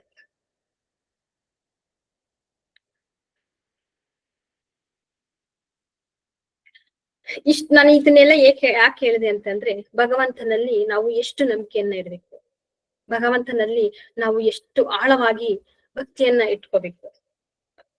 ನಾವ್ ಅನ್ಕೊಂತೀವಿ, ಒಂದು ಕಡ್ಡಿಯನ್ನ ಹಚ್ಚಿ ಬಿಡ್ತೀವಿ, ಕಡ್ಡಿಯನ್ನ ಹಚ್ಚಿ ನನಗೆ ಭಗವಂತ ಒಳ್ಳೇದ್ ಮಾಡ್ಲಿಲ್ಲ, ಭಗವಂತ ನನಗೆ ಕೆಟ್ಟದ್ ಮಾಡ್ಬಿಟ್ಟ. ಸರ್ವೇ ಸಾಮಾನ್ಯ, ಯಾಕಂದ್ರೆ ನಾವು ಮನುಷ್ಯರಾಗಿರೋದ್ರಿಂದ ಆ ಒಂದು ಯೋಚನೆ ಬಂದೇ ಬರುತ್ತೆ. ಆದ್ರೆ ನಮ್ಮ ಹಿಂದಿನ ಕರ್ಮಗಳನ್ನ, ಹಿಂದೆ ಏನು ಮಾಡ್ಕೊಂಡ್ ಬಂದಿದೀವಿ ಆ ಕರ್ಮಗಳನ್ನ ನಾವು ಈಗಿನ ಒಂದು ಜನ್ಮದಲ್ಲಿ ನಾವು ಅದನ್ನ ತೀರಿಸ್ಲೇಬೇಕಾಗತ್ತೆ. ಆದ್ರಿಂದ ಆದಷ್ಟು ನಾವು ಭಗವಂತನ ನಾಮಗಳಲ್ಲಿ ತನ್ನಿರೋದಾಗ್ಬೇಕು. ಯಾಕೆಂದ್ರೆ ಹಿಂದೆ ಹೋದ ಜನ್ಮದಲ್ಲಿ ಮಾಡಿರುವಂತಹ ಪಾಪಗಳನ್ನ ಕಳ್ಕೋಬೇಕು ಅಂದ್ರೆ ಒಂದೇ ಮಾರ್ಗ, ಈ ಸ್ತೋತ್ರಗಳು. ಆ ಒಂದು ಮಾರ್ಗದಿಂದ ಮಾತ್ರ ನಾವು ನಾವು ಹೋದ ಜನ್ಮದಲ್ಲಿ ಪಡ್ಕೊಂಡ್ ಬಂದಿರುವಂತಹ ಪಾಪಗಳನ್ನ ಕಳ್ಕೊಳೋದಕ್ಕೆ ಸಾಧ್ಯ ಆಗುತ್ತೆ. ಇಲ್ಲ ಅಂತಂದ್ರೆ ಮತ್ತೆ ಮತ್ತೆ ಇನ್ನೂ ಹೆಚ್ಚಿನ ಪಾಪಗಳನ್ನ ಪಡ್ಕೊಂತ ಮತ್ತೆ ಮತ್ತೆ ಹುಟ್ಟಿ ಬಂದು ಮತ್ತೆ ಅದೇ ಕಷ್ಟ, ಅದೇ ನೋವು, ಅದೇ ಹಿಂಸೆ, ಹುಟ್ಟು ಮತ್ತೆ ಸಾವಿನ ಒಂದು ಸರ್ಕಲ್ ಅಲ್ಲಿ ನಾವು ಸುತ್ತಾನೇ ಇರ್ಬೇಕಾಗುತ್ತೆ. ಆದ್ರಿಂದ ಆದಷ್ಟು ಭಗವಂತನಲ್ಲಿ 10 ನಿಮಿಷಗಳ ಕಾಲ ಸಾಕು, ಭಗವಂತನ ನಾಮಗಳನ್ನ ಪಾರಾಯಣ ಮಾಡೋಣ, ಭಗವಂತನಲ್ಲಿ ನಾವು ಭಕ್ತಿಯನ್ನ ಇಡೋಣ. ಯಾಕೆಂತಂದ್ರೆ ಭಗವಂತನ ಒಂದು ಈಗ ಏನಾಗ್ತಿದೆ ಅಂದ್ರೆ, ಭಕ್ತಿ ಅನ್ನುವಂಥದ್ದು ಎಲ್ಲೋ ಆ ಕಡೆ ಈ ಕಡೆ ಸ್ವಲ್ಪ ಸ್ವಲ್ಪ ಮಾತ್ರ ಉಳಿದಿದೆ ಅಂತ ಅನ್ಕೊಂತ ಇದೀನಿ. ಅದರಿಂದ ನಿಮ್ಮೆಲ್ಲರ ಒಂದು ಸಹಕಾರ ಬೇಕಾಗುತ್ತೆ. ಯಾಕೆಂತಂದ್ರೆ ಈ ಭಕ್ತಿಯನ್ನ ಹಲವಾರು ಜನಕ್ಕೆ ನಾವು ಪ್ರಚಾರ ಮಾಡ್ಬೇಕಾಗತ್ತೆ. ಯಾಕಂತಂದ್ರೆ ಈಗ ನಾವು ಒಬ್ರೇ ಒಳ್ಳೆಯವರಾದ್ರೆ ಸಾಕಾಗಲ್ಲ. ಈಗ ಒಂದು ಏರಿಯಾ ಇರುತ್ತೆ, ಏರಿಯಾದಲ್ಲಿ ಒಂದು 10 ಮನೆ, ಒಂದು 50 ಮನೆ ಅಂತ ಅನ್ಕೊಳ್ಳಿ, 50 ಮನೆ ಇರುತ್ತೆ, ಒಂದು ಕ್ವಾರ್ಟರ್ಸೋ ಮತ್ತೇನೋ ಒಂದು ಅಂತ ಅನ್ಕೊಳ್ಳಿ. ಅದ್ರಲ್ಲಿ ನಾವು ಒಬ್ರು ಮಾತ್ರ ಒಳ್ಳೆಯವರಾಗಿದ್ದಾಗ ಇನ್ 49 ಮನೆಗಳು ಇಲ್ಲಿರುವಂತವ್ರೆಲ್ಲರೂ ಕೂಡ ಒಂದು ಭಕ್ತಿಯಿಂದ ಇರೋದಿಲ್ಲ. ನಾವು ಪೂಜೆಯನ್ನ ಮಾಡುವಾಗ ಅಪಹಾಸ್ಯ ಮಾಡ್ಬೋದು. ಈಗ ಅದನ್ನೂ ಇದೆ, ಒಂದು ಸ್ತೋತ್ರವನ್ನ ಹೇಳುವಾಗ ಮತ್ತೆ ಬೇರೆಯವರು ಪೂಜೆಯನ್ನ ಮಾಡುವಾಗ ಅಪಹಾಸ್ಯ ಮಾಡೋದ್ರಿಂದನೂ ಕೂಡ ಅವ್ರ ಪಾಪಗಳನ್ನ ಹೊತ್ಕೋತಾರೆ. ಆದ್ರಿಂದ ನಾವು ಅಂದ್ರೆ ನಮ್ಮ ಸುತ್ತಮುತ್ತಲಿನ ಪ್ರದೇಶವನ್ನ, ಅಂದ್ರೆ ನಮ್ಮ ಸುತ್ತಮುತ್ತಲಿರುವಂತಹ ಜನರನ್ನು ಕೂಡ ನಾವು ಆಧ್ಯಾತ್ಮಿಕವಾಗಿ ಎಳ್ಕೊಂಡು ಬಂದಾಗ ಹಾಗೆ 1 + 2, 2, 3, 4, 5, 6 ಅಂತ ಯಥೇಚ್ಛವಾಗಿ ನಾವು ಭಗವಂತನಲ್ಲಿ ಭಕ್ತಿಯನ್ನ ತುಂಬಿಸ್ತಾ ಹೋದಾಗ ಈ ಲೋಕ ಕಲ್ಯಾಣ ಅಂತೀವಲ್ಲ, ಭಗವಂತ ಈ ಒಂದು ಮಹಾಯುದ್ಧವನ್ನ ಮಾಡಿಸ್ತಾ ಏನಕ್ಕೋಸ್ಕರ, ಈ ಒಂದು ಲೋಕ ಕಲ್ಯಾಣಕ್ಕಾಗಿ. ಅದೇ ರೀತಿ ನಾವೇನು ಅಂತಹ ಸಾಧನೆಯನ್ನ ಮಾಡೋದ್ ಬೇಡ, ಯುದ್ಧವನ್ನ ಮಾಡಿಸಿ ಆ ರೀತಿಯಾಗಿ ಮಾಡೋದ್ ಬೇಡ. ಬರೀ ನಾವು ಜಸ್ಟ್ ಭಗವಂತನ ಬಗ್ಗೆ ತಿಳಿಸೋಣ, ಭಗವಂತನಲ್ಲಿ ಹೆಚ್ಚಿನ ಭಕ್ತಿಯನ್ನ ಜನಕ್ಕೆ ತುಂಬಿಸೋಣ.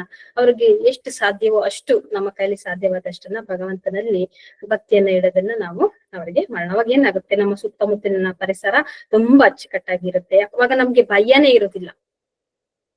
ಈಗ ನಾವು ಮಕ್ಕಳನ್ನ ಹೊರಗಡೆ ಕಳಿಸಿದಾಗ ಅರ್ಧ ಗಂಟೆ ಲೇಟ್ ಆಗ್ಬಿಟ್ರೆ ಭಯ ಆಗುತ್ತೆ. ಯಾಕೆ? ಈ ಪ್ರಪಂಚ ಒಳ್ಳೇದೇ ಆಗಿದೆ, ಆದ್ರೆ ಅಲ್ಲಿರುವಂತಹ ಜನ ಕೆಟ್ಟವರಾಗಿದ್ದಾರೆ ಅಂತೇಳಿ. ಅದನ್ನ ನಾವ್ ಹಂಗ ಹೇಳಲ್ಲ. ಅಯ್ಯೋ ಈ ಪ್ರಪಂಚ ಕೆಟ್ಟದಪ್ಪ, ನಮ್ ಮಗು ಅರ್ಧ ಗಂಟೆ ಲೇಟ್ ಆಗಿ ಹೋಗ್ಬಿಟ್ಟಿದೆ, ಈ ಪ್ರಪಂಚ ತುಂಬಾ ಕೆಟ್ಟದಾಗ ಹೋಗಿದೆ ಅಂತ. ನಾವು ಪ್ರಪಂಚವನ್ನ, ಈ ಒಂದು ಈ ಈ ಮಂಡಲವನ್ನ, ಈ ಬ್ರಹ್ಮಾಂಡವನ್ನ ಬೈಕೋತೀವಿ. ತಪ್ಪು. ನಾವೆಲ್ಲ ಮಾಡ್ತಾ ಇರೋದು ಸಾಕಷ್ಟು ತಪ್ಪುಗಳನ್ನ ಮಾಡ್ತಾ ಇದ್ವಿ. ನಾವು ಬ್ರಹ್ಮಾಂಡವನ್ನ ಮತ್ತೆ ಈ ಪ್ರಕೃತಿಯನ್ನ ಬೈಕೋತಾ ಇದೀವಿ. ಅದ್ರಿಂದಾನೇ ನಮ್ಗೆ ಹೀಗೆ ಪ್ರಳಯಗಳು, ಮಳೆ ಬರದೇ ಇರುವಂತದ್ದು, ಮತ್ತೆ ಆ ಕಾಯಿಲೆ ಈ ಕಾಯಿಲೆ ಬರ್ತಾ ಇರುವಂತದ್ದು, ಅದೆಲ್ಲಾನು ಕೂಡ ಅದರಿಂದಾನೆ. ನಾವು ಪ್ರಕೃತಿಯನ್ನ ಯಾವತ್ತು ಬೈಕೋಬಾರ್ದು. ನಾವು ಯಾಕೆಂದ್ರೆ ಅದು ಆಡುಭಾಷೆ ನಮ್ಗೆ ಬಂದ್ಬಿಟ್ಟಿದೆ. ಅಯ್ಯೋ ಈ ಪ್ರಪಂಚ ಸರಿ ಇಲ್ಲಪ್ಪ, ನನ್ ಮಗು ಅರ್ಧ ಗಂಟೆ ಆಯ್ತು ಲೇಟ್ ಆಗ್ಬಿಟ್ಟಿದೆ ಅಂದ್ಬಿಟ್ಟು ಉಟ್ಕೊಂಡು ಹೋಗ್ತೀವಿ ಅಲ್ವಾ. ಆದ್ರೆ ಈ ಪ್ರಪಂಚ ಚೆನ್ನಾಗೇ ಇದೆ. ಆದ್ರೆ ಇಲ್ಲಿ ವಾಸಿಸ್ತಾ ಇರುವಂತಹ ಮನುಷ್ಯರಲ್ಲಿ, ಮನಸ್ಸಿನಲ್ಲಿ, ಆ ಬುದ್ಧಿಯಲ್ಲಿ ಆ ಒಂದು ಕೆಟ್ಟತ್ವ ಅನ್ನೋದು ತುಂಬಿಕೊಂಡಿದೆ. ಅದನ್ನ ಹೋಗ್ಲಾಡ್ಸ್ದಾಗ ಈ ಒಂದು ಕಲ್ಯಾಣಕ್ಕಾಗಿ ಏನು ಜನರಲ್ಲಿ ಒಳ್ಳೆಯ ಒಂದು ಜ್ಞಾನವನ್ನ ತುಂಬುವಂತಹ ಕಲ್ಯಾಣ ಏನಿದೆ ಅದೆಲ್ಲವೂ ಕೂಡ ಒಳ್ಳೆಯದೇ ಆಗುತ್ತೆ. ನಾವು ಮನುಷ್ಯರು ಒಬ್ಬರಿಂದ ಒಬ್ಬರಿಗೆ ನಾವು ಆಧ್ಯಾತ್ಮಿಕದ ಬಗ್ಗೆ ತಿಳಿಸ್ತಾ ಹೋದಾಗ ನಾವು ಲೋಕ ಕಲ್ಯಾಣ ಇದಕ್ಕಿಂತ ನಾವು ಜಾಸ್ತಿ ಮಾಡೋ ಅವಶ್ಯಕತೆ ಇರೋದಿಲ್ಲ. ಒಂದು ಭಕ್ತಿ, ಭಗವಂತನಲ್ಲಿ ಭಕ್ತಿಯನ್ನ ನಾವು ತುಂಬಿದಾಗ ಒಬ್ರಿಂದ ಅದ ಹಾಗೇನೆ ಕೂಡ ಸರಾಗವಾಗಿ ಬೆಳ್ಕೊಂಡು ಹೋಗುತ್ತೆ ಈ ಪ್ರಪಂಚಕ್ಕೆ. ಇಂದ ಒಳ್ಳೆಯ ಪ್ರಪಂಚದಲ್ಲಿ. ಆಮೇಲೆ ಈ ಬರೀ ಭಕ್ತರೇ ಆಗಿದ್ದಾರೆ ಅಂದಾಗ ಸಾಕ್ಷಾತ್ ದೇವಿಯೇ ಸ್ವರ್ಗದಿಂದ ಇಳಿದು ಬರ್ತಾರೆ ಅನ್ನೋದ್ರಲ್ಲಿ ಇಳಿದು ಬರ್ತಾರೆ ಅನ್ನೋದ್ರಲ್ಲಿ 100% ಬಂದೇ ಬರ್ತಾರೆ. ಯಾಕೆಂತಂದ್ರೆ ಎಲ್ಲರೂ ಕೂಡ ದೇವರ ಭಕ್ತರೇ ಆಗಿದ್ರೆ ಖಂಡಿತವಾಗ್ಲೂ ಬಂದೇ ಬರ್ತಾರೆ ಅಲ್ವಾ. ಖಂಡಿತವಾಗ್ಲೂ ಬರ್ತಾರೆ. ಆದ್ರೆ ಈಗ ಬರ್ತಾ ಇಲ್ಲ. ಯಾಕೆ ಬರ್ತಾ ಇಲ್ಲ? ಬೇರೆಯವರ ಮುಖಾಂತರ ಭಗವಂತ ನಮ್ಗೆ ಅಂದ್ರೆ ಹಿಂದೆಯಿಂದ ಮುಂದೆಯಿಂದ ಮತ್ತೊಬ್ಬ ಕಡೆಯಿಂದ ಬಂದು ನಮ್ಗೆ ಒಳ್ಳೇದು ಮತ್ತೊಂದು ಮಾಡಿಸ್ತಾರೆ.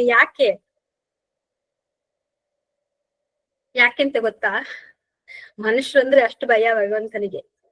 ಎಲ್ಲಿ ನಮ್ಮಲ್ಲಿರುವಂತಹ ಎಲ್ಲಾ ಗುಣಗಳನ್ನ ಎಲ್ಲಿ ಕಿತ್ಕೊಂಡು ನಮ್ಮನ್ನ ಓಡಿಸ್ಬಿಡ್ತಾರೆ ಅನ್ನೋ ಭಯದಿಂದ ಅಂತ ನಾನ್ ಅನ್ಕೊಂಡಿದ್ದೀನಿ. ಯಾಕಂದ್ರೆ ಅಷ್ಟು ಕೆಟ್ಟವರಾಗ್ಬಿಟ್ಟಿದೀವಿ ನಾವೆಲ್ಲಾನು ಕೂಡ, ಅಷ್ಟು ಕೆಟ್ಟ ಮನುಷ್ಯರಾಗ್ಬಿಟ್ಟಿದೀವಿ.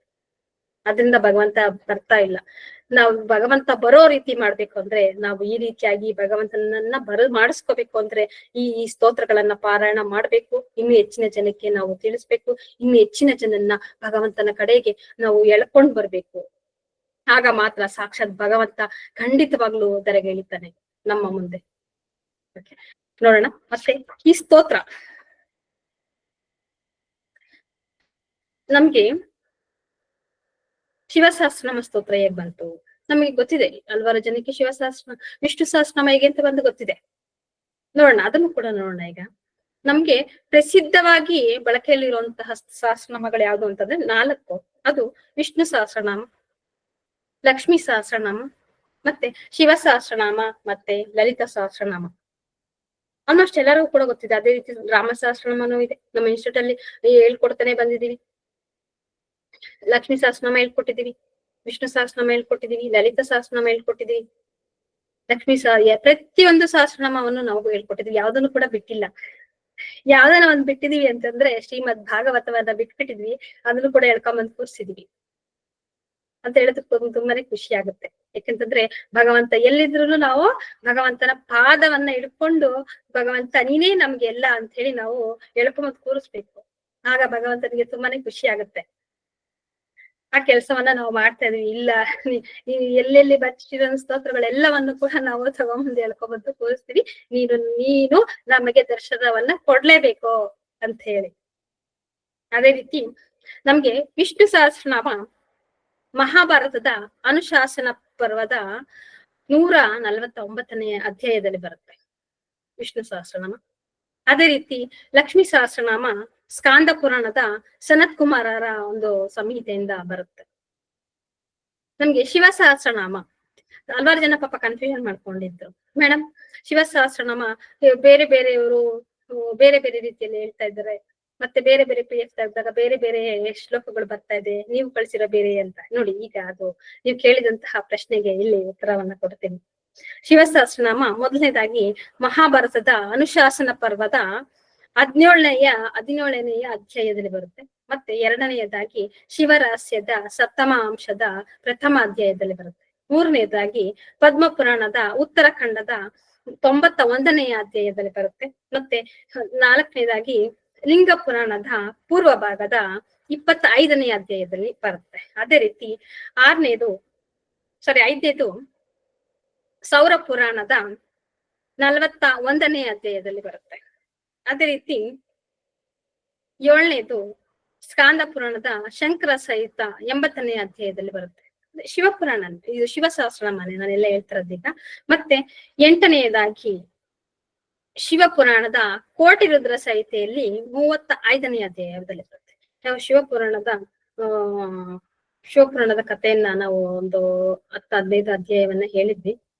ಅದ್ರಲ್ಲಿ ಇನ್ನೂ ಬಂದಿಲ್ಲ ಅಂತ ಅನ್ಕೊಂತೀನಿ. ಆ ಒಂದು ಶಿವಪುರಾಣದ ಕೋಟಿ ರುದ್ರ ಸಂಹಿತೆಯಲ್ಲಿ 35ನೇ ಅಧ್ಯಾಯದಲ್ಲಿ ಬರುತ್ತೆ. ಅದೇ ರೀತಿ ಲಲಿತ ಸಹಸ್ರನಾಮ ಬ್ರಹ್ಮಾಂಡ ಪುರಾಣದ ಉತ್ತರಾಖಂಡದ 2ನೇ ಅಧ್ಯಾಯದಲ್ಲಿ ಬರುತ್ತದೆ ಲಲಿತ ಸಹಸ್ರನಾಮ. ಇಲ್ಲಿ ನೋಡಿ, ಇವೆಲ್ಲ ಒಂದೊಂದರಲ್ಲೇ ನಾವು ನೋಡಿದೀವಿ. ಈ ಲಕ್ಷ್ಮೀ ಸಹಸ್ರನಾಮ, ಲಲಿತ ಸಹಸ್ರನಾಮ, ವಿಷ್ಣು ಸಹಸ್ರನಾಮವನ್ನ ಒಂದೊಂದರಲ್ಲಿ ನಾವು ನೋಡಿದೀವಿ. ಆದ್ರೆ ನಾವು ಶಿವ ಸಹಸ್ರನಾಮವನ್ನ 7 ಬಾರಿ ನೋಡಿದ್ವಿ ಅಲ್ವಾ? ಎಲ್ಲರೂ ಕೇಳಿಸ್ಕೊಂಡಿದ್ರೆ 7 ಬಾರಿ ನಾವು ನೋಡಿದ್ವಿ. ಅಂದ್ರೆ 7 ಪಟ್ಟಿಯ ಪ್ರಕಾರ 7 ಬಾರಿ ನಾವು ಶಿವ ಸಹಸ್ರನಾಮವನ್ನ ನೋಡಿದ್ವಿ. ಅಂದ್ರೆ ಇವೆಲ್ಲ ಬೇರೆನೆ, ಒಂದೇ ಅಲ್ಲ. ನಾವೀಗ ಏನ್ ಹೇಳ್ಕೊಡ್ತಾ ಇದೀವಿ ಅವೆಲ್ಲಾನು ಕೂಡ ಒಂದೇ ಅಲ್ಲ. ಬಟ್ 7 ರೂಪದಲ್ಲಿ ಇರುವಂತದ್ದು ಶಿವ ಸಹಸ್ರನಾಮ. ನಾಮಗಳು ಅವುಗಳ ಕ್ರಮಕ್ಕೆ ಒಂದರಲ್ಲಿದ್ದಂತೆ ಒಂದರಲ್ಲಿ ಏನಿದೆ ಅದೇ ರೀತಿ ಮತ್ತೊಂದ್ರಲ್ಲಿ ಇರಲ್ಲ. ಹೆಸರುಗಳು, ಶಿವನ ಹೆಸರುಗಳು ಬೇರೆ ಬೇರೆ ಇದೆ. 7 ಶಿವ ಸಹಸ್ರನಾಮ ಏನಿದೆ ಅದ್ರಲ್ಲಿ ಒಂದೇ ರೀತಿ ಇಲ್ಲ, ಬೇರೆ ಬೇರೆ ನಾಮಗಳಿದೆ. 7 ರೀತಿಯಲ್ಲಿ 7 ಸಹಸ್ರನಾಮ ಇದೆಯಲ್ವಾ ಶಿವ ಸಹಸ್ರನಾಮ, 7 ಬೇರೆ ಬೇರೆ ಇದೆ. ಇದ್ರಲ್ಲಿ ಏನಿದೆಯಾ ಅದೇ ಇಲ್ಲ, ನೆಕ್ಸ್ಟ್ ಬೇರೆ ಬೇರೆ ಇದೆ. ಆದ್ರೆ ಬೇರೆ ಬೇರೆ ಇದೆ. ಆದ್ರೆ ನೀವು ಯಾಕೆ ಶಿವ ಸಹಸ್ರನಾಮವನ್ನೇ ಆಯ್ಕೊಂಡು ಅಂದ್ರೆ ನೀವು ಮಹಾಭಾರತದ ಅನುಶಾಸನ ಪರ್ವತದಲ್ಲಿ ಬಂದಿರುವಂತಹ ಅದನ್ನೇ ಯಾಕೆ ತಗೊಳ್ತಾ ಇದ್ದೀರಾ ಅಂತ ಅಂದ್ರೆ, ಇಲ್ಲಿ ಮಹಾಭಾರತದ ಶಿವ ಸಹಸ್ರನಾಮದಲ್ಲಿ ಬರುವಂತದ್ದನ್ನೇ ನಾವಿಲ್ಲಿ ಬಳಕೆಯಲ್ಲಿ ಮಾಡ್ತಾ ಇರೋಂಥದ್ದು. ಮತ್ತೆ ಅದು ಸಾಂಪ್ರದಾಯಿಕವಾಗಿ ಕೂಡ ಬಂದಿರುವಂತದ್ದು, ಮತ್ತೆ ಎಲ್ಲರಿಗೂ ಕೂಡ ಸಮ್ಮತವಾಗಿರುವಂತದ್ದು. ಆದ್ರಿಂದ ಈ ಒಂದು ಅಂದ್ರೆ ಮಹಾಭಾರತದ ಅನುಶಾಸನ ಪರ್ವತದಲ್ಲಿ ಬಂದಿರುವಂತಹ ಶಿವ ಸಹಸ್ರನಾಮವನ್ನೇ ನಾವಿಲ್ಲಿ ಅನುಸ್ಮರಿಸ್ತಾ ಇದ್ದೀವಿ. ಅದೇ ನಮ್ಗೆ ಇಲ್ಲಿ ಸುಪ್ರಸಿದ್ಧವಾಗಿರುವಂತಹ ವಿಷ್ಣು ಸಹಸ್ರನಾಮನು ಕೂಡ ನಮ್ಗೆ ಮಹಾಭಾರತದ ಅನುಶಾಸನ ಪರ್ವತದಿಂದನೇ ಬಂದಿರೋದು ಅಲ್ವಾ? ಆದ್ರಿಂದನೇ ನಾವು ಕೂಡ ಮಹಾಭಾರತದ ಅನುಶಾಸನ ಪರ್ವತದಲ್ಲಿ ಬಂದಿರುವಂತಹ ಶಿವ ಸಹಸ್ರನಾಮವನ್ನೇ ತಗೋತಾ ಇದ್ದೀವಿ. ಯಾಕಂದ್ರೆ ನಿಮ್ಗೆಲ್ಲ ಗೊತ್ತಿದೆ ವಿಷ್ಣು ಸಹಸ್ರನಾಮ ಎಷ್ಟು ಪ್ರಸಿದ್ಧ ಅಂತ. ಅದು ಕೂಡ ನಮ್ಗೆ ಮಹಾಭಾರತದ ಅನುಶಾಸನ ಪರ್ವದಲ್ಲೇ ಬರುವಂತದ್ದು. ಆದ್ರಿಂದನೇ ನಾವು ಕೂಡ ಶಿವ ಸಹಸ್ರನಾಮವನ್ನು ಕೂಡ ಅದೇ ಒಂದು ಮಹಾಭಾರತದ ಅನುಶಾಸನ ಪರ್ವತದಲ್ಲಿ ಬಂದಿರೋದನ್ನೇ ನಾವು ಕೂಡ ಇಲ್ಲಿ ತಗೊಂತಾ ಇರೋದು. ಹೇಗೆ ಬಂತು ಇಲ್ಲ, ಯುಧಿಷ್ಠಿರ ಶರಶಯ್ಯದಲ್ಲಿರುವಂತಹ ಭೀಷ್ಮ ಪಿತಾಮಹರಿಂದ ಮಹಾದೇವನ ನಾಮಗಳನ್ನ ಕೇಳ್ಬೇಕು ಅಂತ ಹೇಳ್ತಾರೆ. ಅದಕ್ಕೂ ಮುಂಚೆ ವಿಷ್ಣು ಸಹಸ್ರನಾಮದ ವಿಷಯವನ್ನ ಅವರು ಹೇಳಿರ್ತಾರೆ ಮುಂಚೆನೆ. ಯಾರು? ಭೀಷ್ಮ ಪಿತಾಮಹರು ಯುಧಿಷ್ಠರಿಗೆ ಹೇಳಿರ್ತಾರೆ. ಇದೆಲ್ಲ ನಮ್ಗೆ ಗೊತ್ತಿದೆ. ವಿಷ್ಣು ಸಹಸ್ರನಾಮದಲ್ಲಿ ನಾವು ಸಾರಿ ನಿಮ್ಗೆಲ್ಲ ಹೇಳಿರುವಂತದ್ದು ಉಂಟು. ಆದ್ರೆ ಇಲ್ಲಿ ಶಿವ ಸಹಸ್ರನಾಮವನ್ನ ಹೇಳ್ತಾ ಇದೀವಿ. ಯಾವಾಗ ವಿಷ್ಣು ಸಹಸ್ರನಾಮವನ್ನ ಕೇಳಿದ ನಂತರ ಅದರ ಫಲಗಳನ್ನ ಪುಣ್ಯಗಳನ್ನ ಎಲ್ಲ ಕೇಳಿದ ನಂತರ ಆವಾಗ ಯುಧಿಷ್ಠಿರ ಏನ್ ಮಾಡ್ತಾನೆ ಅಂದ್ರೆ ಭೀಷ್ಮ ಪಿತಾಮಹರನ್ನ ಕೇಳ್ತಾನೆ, ನನಗೆ ಮಹಾದೇವನ ನಾಮಗಳನ್ನು ಕೂಡ ನನಗೆ ಕೇಳ್ಬೇಕು ಅಂತ ಅನಿಸ್ತಾ ಇದೆ, ದಯಮಾಡಿ ನನಗೆ ತಿಳಿಸಿ ಅಂತ ಭೀಷ್ಮ ಪಿತಾಮಹರಲ್ಲಿ ಯುಧಿಷ್ಠಿರ ಕೇಳ್ಕೊತಾನೆ. ಆದ್ರೆ ಭೀಷ್ಮ ಪಿತಾಮಹರು ಹೇಳ್ತಾರೆ, ತಾನು ಈ ವಿಷಯದಲ್ಲಿ ಅಶಕ್ತನಾಗಿದ್ದೀನಿ, ನಾನು ಅಶಕ್ತನಾಗಿದ್ದೀನಿ. ಈ ಕಾರ್ಯವನ್ನ ನೆರವೇರಿಸುವಂತೆ ಮಹಾದೇವನ ಆ ಮಹಾಭಕ್ತನಾದ ಶ್ರೀಕೃಷ್ಣನನ್ನೇ ನೀನು ಕೇಳ್ಬೇಕು. ಅವಾಗ ಅವರು ಕೂಡ ಹೇಳ್ತಾರೆ ಭೀಷ್ಮ ಪಿತಾಮಹರು, ಶ್ರೀಕೃಷ್ಣನೇ ನೀನು ಮಹಾಭಕ್ತ ಅಂದ್ರೆ ಶಿವನ ಮಹಾಭಕ್ತ ಆಗಿದ್ಯಾ, ಭಕ್ತ ಆಗಿರೋದ್ರಿಂದ ನಾನು ನಿನ್ನಲ್ಲಿ ಬೇಡ್ಕೊತಾ ಇದ್ದೀನಿ, ನೀನು ಈ ಒಂದು ಅಂದ್ರೆ ಮಹಾದೇವನ ನಾಮಗಳನ್ನ ಯುಧಿಷ್ಠಿರನಿಗೆ ಉಪದೇಶ ಅಂದ್ರೆ ತಿಳಿಸು ಅಂತ ಭೀಷ್ಮ ಪಿತಾಮಹರು ಶ್ರೀಕೃಷ್ಣನಿಗೆ ಹೇಳ್ತಾರೆ. ಆಗ ಶ್ರೀಕೃಷ್ಣನು ಮಹಾದೇವನ ಅನುಗ್ರಹವನ್ನು ಪಡೆದ ರೀತಿಯನ್ನ ಅಂದ್ರೆ ಶಿವಸಹಸ್ರನಾಮವನ್ನು ಕೇಳಿದ ರೀತಿ. ಇಲ್ಲಿ ಶ್ರೀಕೃಷ್ಣನು ಕೂಡ ನಮ್ಗಿಲ್ಲಿ ಮನುಷ್ಯನ ರೂಪದಲ್ಲೇ ಇದ್ರು ಅಲ್ವಾ? ಆದ್ರೆ ಅವರು ನನಗೆ ನಾನು ಭಗವಂತ ಅಂತ ಎಲ್ಲೂ ಹೇಳ್ಕೊಂಡಿರ್ಲಿಲ್ಲ, ಅವ್ರು ನಾನೇ ವಿಷ್ಣು ಅಂತ ಎಲ್ಲೂ ಹೇಳ್ಕೊಂಡಿರ್ಲಿಲ್ಲ. ಆದ್ರಿಂದ ಅವರೂ ಕೂಡ ಮನುಷ್ಯನಾಗಿ ಹುಟ್ಟಿ ಎಲ್ಲಾ ಋಷಿ ಮುನಿಗಳಿಂದ ಮತ್ತೆ ಎಲ್ಲಾ ಗುರುಗಳಿಂದ ಏನು ವಿದ್ಯೆಯನ್ನ ಪಡ್ಕೊಂಡು ಅದಾದ ನಂತರನೇ ಶ್ರೀಕೃಷ್ಣ ಎಲ್ಲವನ್ನು ಕೂಡ ಪಡ್ಕೊಂಡಿದ್ದು ಇದು ಯಾವುದೇ ಒಂದು ಯುದ್ಧದಲ್ಲಿ ಇರುವಂತಹ ಬ್ರಹ್ಮಾಸ್ತ್ರದ ವಿದ್ಯೆ ಇರ್ಬೋದು, ಮತ್ತೆ ಶಿವಸಹಸ್ರನಾಮವನ್ನ ಕೇಳಿರೋದಿರ್ಬೋದು, ತಪಸ್ಸನ್ನ ಮಾಡಿ ಎಲ್ಲಾ ರೀತಿಯಂತಹ ತಪಸ್ಸನ್ನ ಮಾಡಿ ಶ್ರೀಕೃಷ್ಣ ಎಲ್ಲವನ್ನು ಕೂಡ ಪಡ್ಕೊಂಡಿದ್ದು, ಮನುಷ್ಯನಾಗೇನೆ ಎಲ್ಲವನ್ನು ಕೂಡ ಪಡ್ಕೊಂಡಿದ್ದು. ಅದೇ ರೀತಿ ಆವಾಗ ಶಿವಸಹಸ್ರನಾಮವನ್ನ ನಾನು ಹೇಗೆ ಕೇಳಿದೆ, ನಾನು ಹೇಗೆ ಪಡ್ಕೊಂಡೆ, ನನಗೆ ಹೇಗೆ ಶಿವಸಹಸ್ರನಾಮದ ಬಗ್ಗೆ ತಿಳಿತು ಅನ್ನೋದನ್ನೆಲ್ಲಾನು ಕೂಡ ಶ್ರೀಕೃಷ್ಣ ಈಗ ಹೇಳ್ತಾರೆ.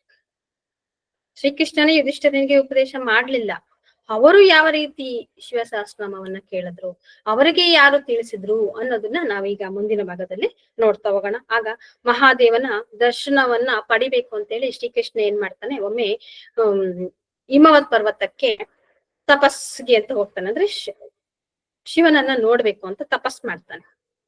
ನೋಡಿ, ಶ್ರೀಕೃಷ್ಣನು ಕೂಡ ಮಹಾದೇವನನ್ನ ನೋಡ್ಬೇಕು ಅಂತ ತಪಸ್ಸನ್ನ ಮಾಡಿದ್ರು.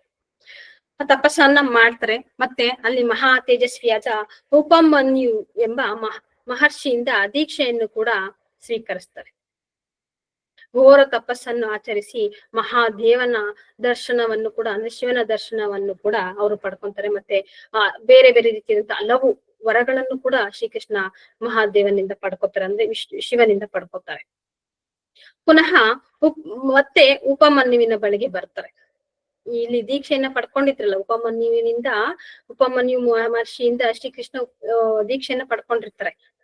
ಆಮೇಲೆ ಮತ್ತೆ ಘೋರ ತಪಸ್ಸನ್ನ ಮಾಡ್ತಾರೆ. ತಪಸ್ಸನ್ನ ಮಾಡಿ ಶಿವನ ದರ್ಶನವನ್ನ ಪಡ್ಕೊಂಡು ಅವರಿಂದ ವರಗಳನ್ನು ಕೂಡ ಪಡ್ಕೋತಾರೆ.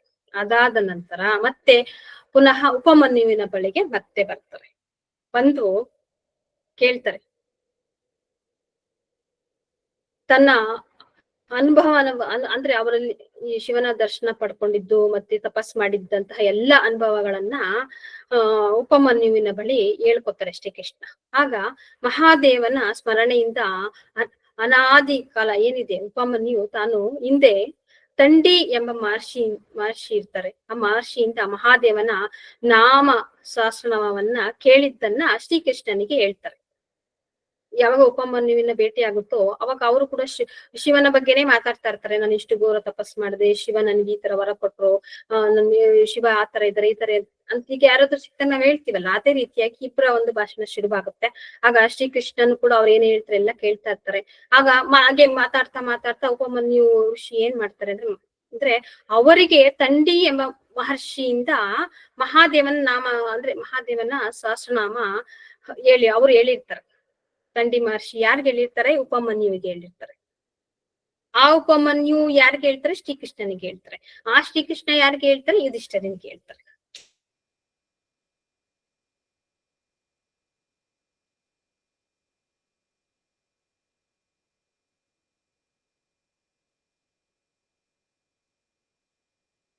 ಬರುತ್ತೆ. ಅದಾದ ನಂತರ ಯುಧಿಷ್ಠಿರನಿಗೆ ಬರುತ್ತೆ. ಯುಧಿಷ್ಠಿರನಿಂದ ನಿಮಗೆ ಎಲ್ಲವರೆಗೂ ಕೂಡ ಇದು ತಲುಪಿರುವಂತದ್ದು.